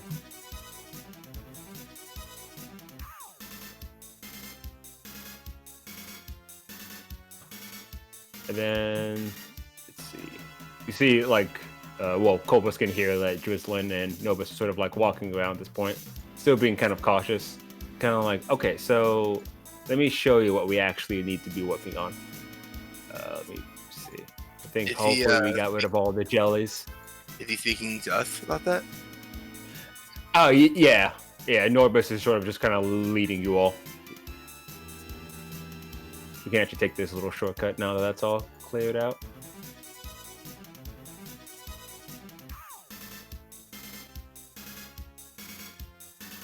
Yes, so he like stops right here. So like, so this is where we sort of like stop to digging, but we have a feeling that there might be something on the other side of this. So this could take a while, but it might pay off. Well, get me the excavation equipment, and I guess we'll get to work. All right. I will. I'll mage hand small little rocks off the pile. Will we be waiting long enough to potentially take a short rest while they work? Yeah, you can take a short rest. Come on, Vitra, your armor's not One looking too good second. either.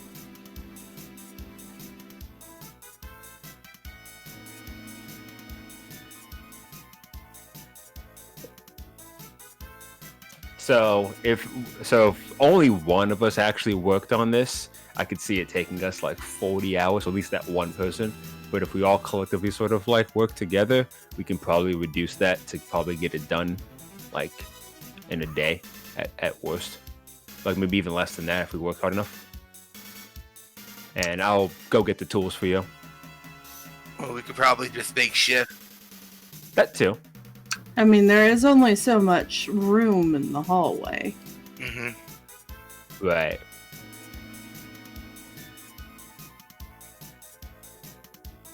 He'll stand watch while he takes a short rest, and then he'll go help once he's done.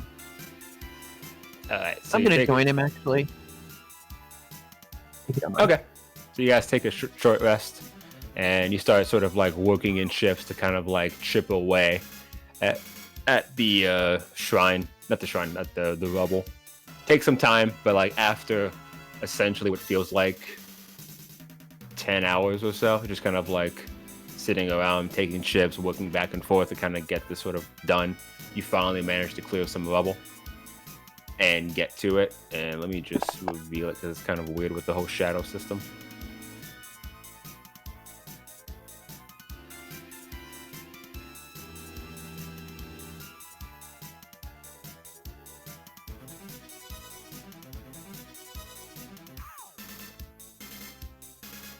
I could just do that actually. There we go. Yeah, I'll just do that so you can actually see it. You have to sort of like walk through it. but you guys have seen the whole maps at this point, so I'm going to just remove the shadow then. There we go. Can you roll can you do the short rest trigger? Oh, my bad. Thank you.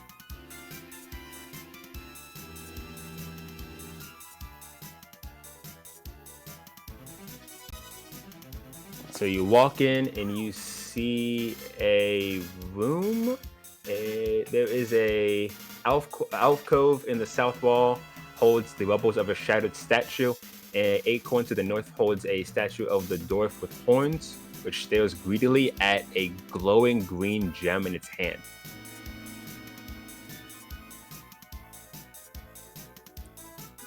So, I'm just gonna throw this out there. I should probably try to use my magic to move that stone a little bit closer to us without getting close to the statue. But if there's anything you guys think we could try before that or beforehand. This reminds me of the greedy monkey in the Cave of Wonders and Aladdin holding that ruby coconut. That's 100% like kind of like a good way to describe it right now. What does it look like caused the statue here to crumble? Ceiling cave-in? It looks like a combination of a ceiling cave-in, and considering the other crumbling and all that other stuff. With Fireheart also being a dwarf, kind of looking at all the stone stuff, this was likely a result of like earthquake. It's like a lot of this was caused via an earthquake.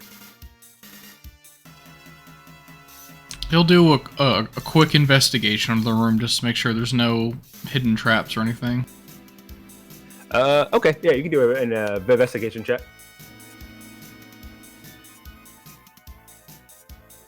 So you look around trying to search for traps, and then you look over at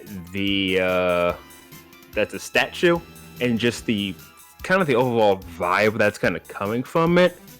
You get the feeling that there's some sort of mechanism involving the gem and the statue. That like maybe if said gem is moved, something is triggered. So Disable it? Well, from the looks of it, it doesn't look like it can be disabled. I have an idea. How about we need... If we could force the arms into a position so that they don't move whenever this gem is released, so they don't move up or down, that might stop it from triggering? Could just move the gem from far away with Wizard Boy's mage hand. Yeah, true. Does it look heavier than 10 pounds? From the looks of it, no, it's not more than 10 pounds. Well, let's, Are the dwarf people still out there? Yeah, they are. One of them is just sort of like hanging back. It's Norbis. He's just sort of like checking on things. And then she's eventually kind of like arrived. Do they got any input on this? This is what you're after, right? Well, yeah. I mean, and like you see Deslin, she looks kind of like nervous, just like looking at the statue. The God of Greed, a statue. Norbert just sort of like throws his hands up. Come on, it's fucking obvious. It's the God of Greed. You know what happens if we move this, right? Something's going to happen. Something bad. So we should, like, how we actually get this gem, I'm not entirely sure. I think I heard something about the lizard guy over there saying he can move it. Like, maybe that's an idea, or if maybe one of you guys are quick enough with your hands, you can quickly, like, snatch it and then run out before something happens. Acid Wizard should use his magic. yes, You know, let's... Acid was about to walk out this door and seal it with his acid if you keep calling him Wizard. Sorry, Acid Dragon. Alright, so should we, like, back up Maybe anyone who doesn't want to have to worry about this, if you step out of the room. Yes, let's get into the tunnel. Yeah, let's slip into the tunnel.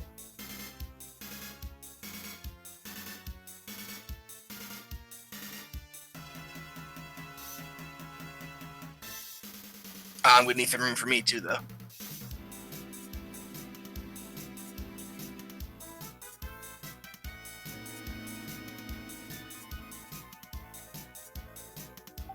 Alright. I will peek my head out there. A little spectral hand, kind of hard to see. It's like it's kind of black, more like shades and shadows. But it'll reach over there and grasp onto the gem and try to lift it. Okay. So, like, you move over to essentially grab the gem, and then you start to bring it over to you. And then essentially it's at this moment that you see that the statue itself just blows up in essentially almost like an explosion, and it just scatters. And then you see bits of stone just flying all over the place, and it just looks like basically it was just rigged from the start. Well, that And then- statue wasn't what you two are after. It was not. And then Saloons, you moons. grab, and then you bring over the glowing green gem, and then you like holding on to it, and then you notice that like it's kind of starting to like shade away from being green, and then it's slowly sort of like churning to like, it looks like it's starting to chip away, and just turn to dust. Oh, Fake gem. When you say dust, like gem dust, or just like dust? It's literally like dust. This is definitely just rock dust. I'm gonna have my mage hand kind of like dump it out and shake the sand off of it. What was the verdict? We heard an explosion. Fake gem. It was That- just a trap. Yeah. And And- this to the south, you said is a destroyed statue. Over there, yeah, that's an already destroyed statue. I mean, it wouldn't hurt to at least maybe poke around. I'm gonna poke around in that rubble a little bit. Yeah, go for it. So you can do an investigation check. Careful. She's going to investigate the other one. Okay. You don't see much left of this one. It looks kind of similar to the one that he's investigating. It's a lot of rubble. Just to see if It's it was like the only hiding thing- something more interesting. It's like the only thing you kind of see is, like, funny enough, the only thing that kind of stuck around was like this grin that was likely attached to the head.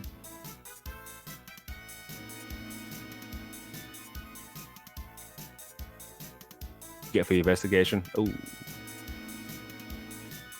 Colthus. Were you also investigating the room? He's staying out here to make sure there's no oozes coming. Okay. So yeah, you don't really see anything else of value as you're looking through the rubble. My inner lizard, though, is telling me, oh no, I called myself a lizard. Dude, people did. I'll do it. Alright, Dragon. Too. I mean, there might be another path through there. Or I guess it's just rubble of statues, so I guess it wouldn't cover the whole wall. You're digging around in the stone, and considering you're a dwarf, you can do that again with advantage. You can just do it again, but as if you had advantage, because you got a shitty roll.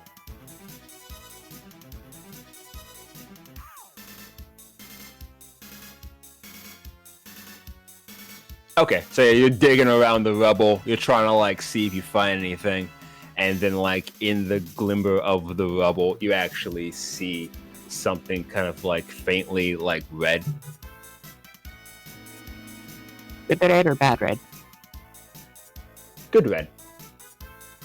She keeps digging. It's that ruby coconut Abu never got. Yeah,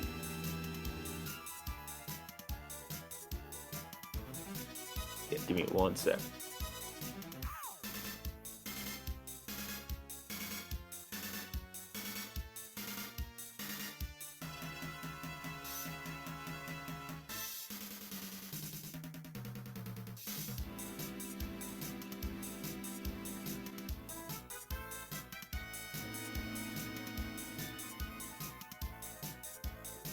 you see what appears to be a spinel.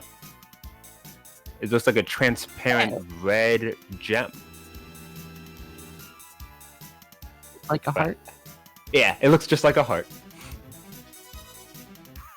No, it doesn't look like a heart, unfortunately. How much is it worth? Appreciate the reference, though.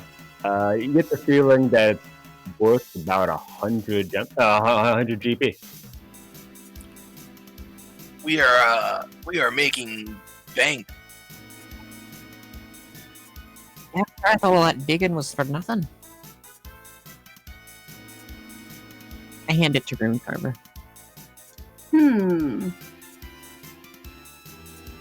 That's a good one, right? That is a very nice one. Yeah, you definitely know the value of it. You're like, oh yeah, that's a spinel. Not quite gemstone I'm looking for, but very nice. Looks kind of like it has like almost like a diamond-like shape to it. When I Google it on Wikipedia, let's see how it can almost look like a heart. Oh, it's just the cut. Yeah, the way it's cut. Yeah, that makes sense. Alright, so you grab the thing. Then Norbert is like, did you find anything? Anything worth looking for? Valuables? Or was this all for nothing? Found another gem. Oh. Well, it's not all for nothing. Found a gem, but that's about it. Yeah, we Honestly, don't think it was worth the exploding statue. That could have very much led to all of our deaths. Well, you hear, this Lynn, she just kind of like shakes her head, kind of like, well, appreciate all the help and sorry for any inconvenience that we probably had on you all. And I apologize for my companion's behavior. And he just grumbles again. It's like, you guys were actually pretty useful. Thanks for clearing out all this shit. And how about we just say 50-50? And we'll give you the sending stones for the value. We can head back to Phandalin, go through the mining exchange, have them value out the money. A fair trade.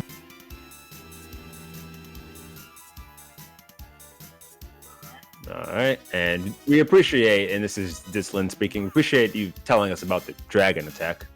We had no idea.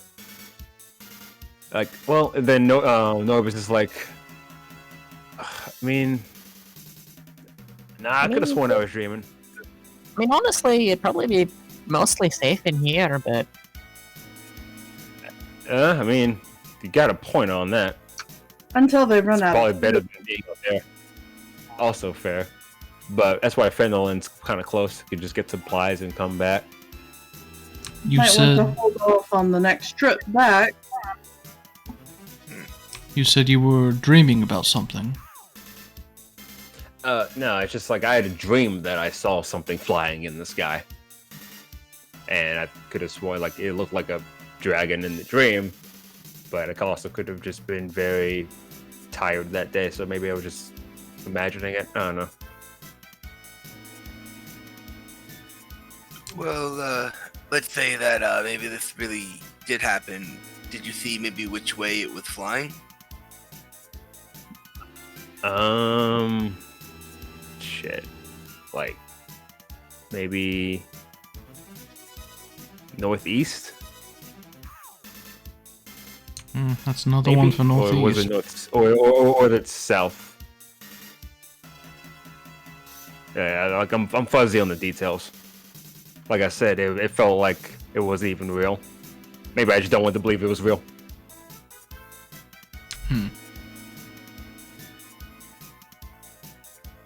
Trying to pin down this dragon's. You guys are looking to hunt down the dragon? At the very least, find out where its lair is. Pretty noble of you all, and appreciate it. And then Disney's kind of like, see, adventure was on so bad. Like, give them too much shit. Well, of course. I've spent about 10 hours So doing what- hard labor this evening, so I say we get back to town so I can put in a work request for my armor. Sounds good. Right, yeah, you took quite a beating there. And yeah, it sounds good. So y'all make the travel back. And do you want to keep that symbol of Epithor, or are you selling that? Do the dwarves want it? She is not offered it. They can't. Yeah. Like, she didn't even mention it, so. So, take that out of the party sheet so I can convert the money. Unless you want to keep one of the gems. If you want to keep any gems, let me know. She is absolutely keeping the symbol. She will begrudgingly then- allow us to the spinel. Okay?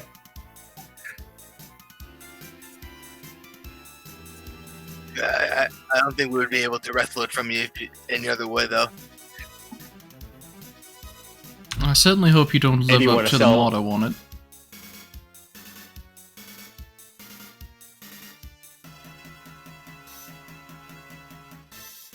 I was just gonna say if there is a small gemstone you want to keep, just like mark which gemstone color you wanted. But if you wanted to sell all of them, we'll sell all of them.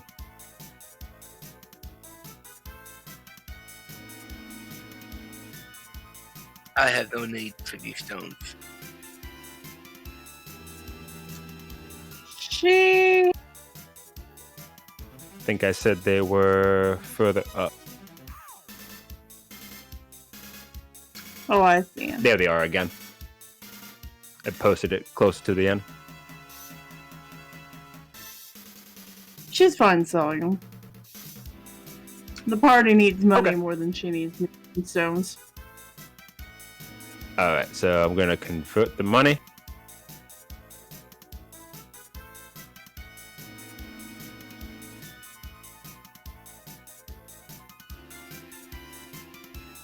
So you guys got 64 gold from them from the split. 50-50. Cool.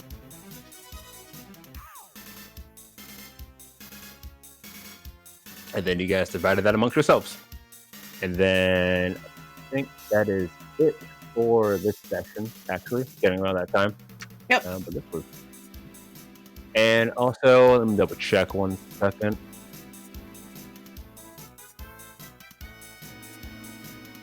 And you guys have actually leveled up again.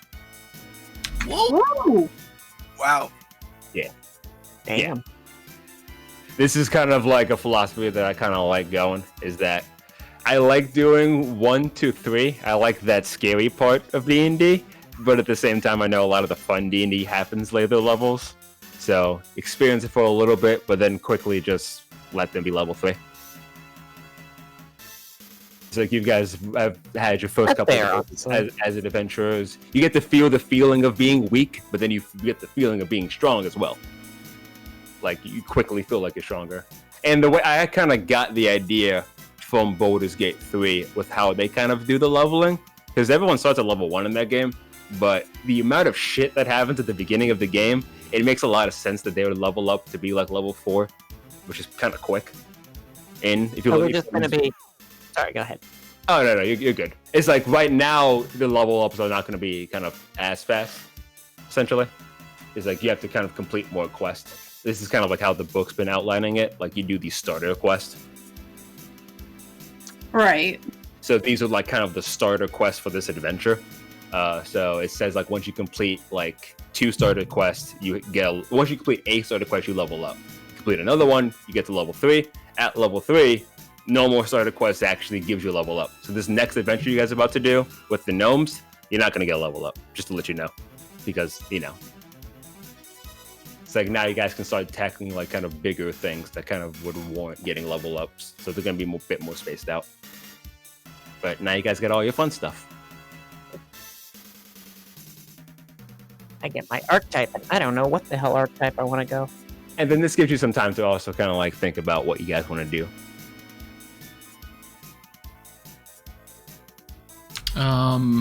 Anya, when you do pick an archetype, let me know, because I need to update the overlay with our class levels and choices. Kind of want to just go hunter. The basic bitch ass PHB stuff. Nothing wrong with that. You can make it work. Yeah. And then any sort of like tweak stuff to it that like I guess that seems kind of meh. We can always work with it. Because I know Ranger has some like issues. But from the looks of it, It's not so bad so far, yeah. Yeah, like it says what it says on the tin. But next Sunday, is that all good for you guys? Roughly the same time. Yep. Yeah, sounds good with me. Nice. Well, hope that was fun. Fumbled around a little bit because the fact that this adventure has like 3 ways you can go right out of the gate. So you kind of have to just sort of like, all right, where are they going? I had lots of fun. Thank you. Nice.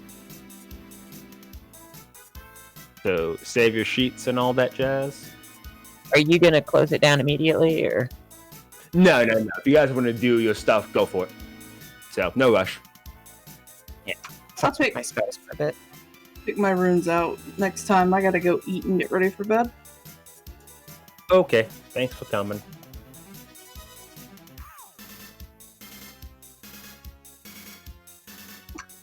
Thank you. Enjoyed it. Nice. I'm glad. See ya. See ya.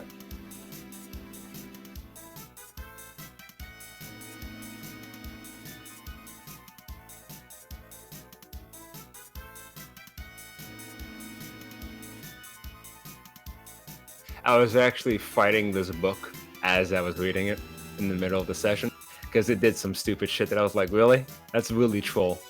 What That kind? little room, like that room you guys were in with the exploding statue, there's quite literally nothing in there. Like you go in there, you spend 40 hours trying to mine through it or whatever the amount of time it takes you. You get in there, move the statue, it blows up, that's it. This Vanille wasn't in the book. No. I was like, I'm not giving the, like, they need to get something for this.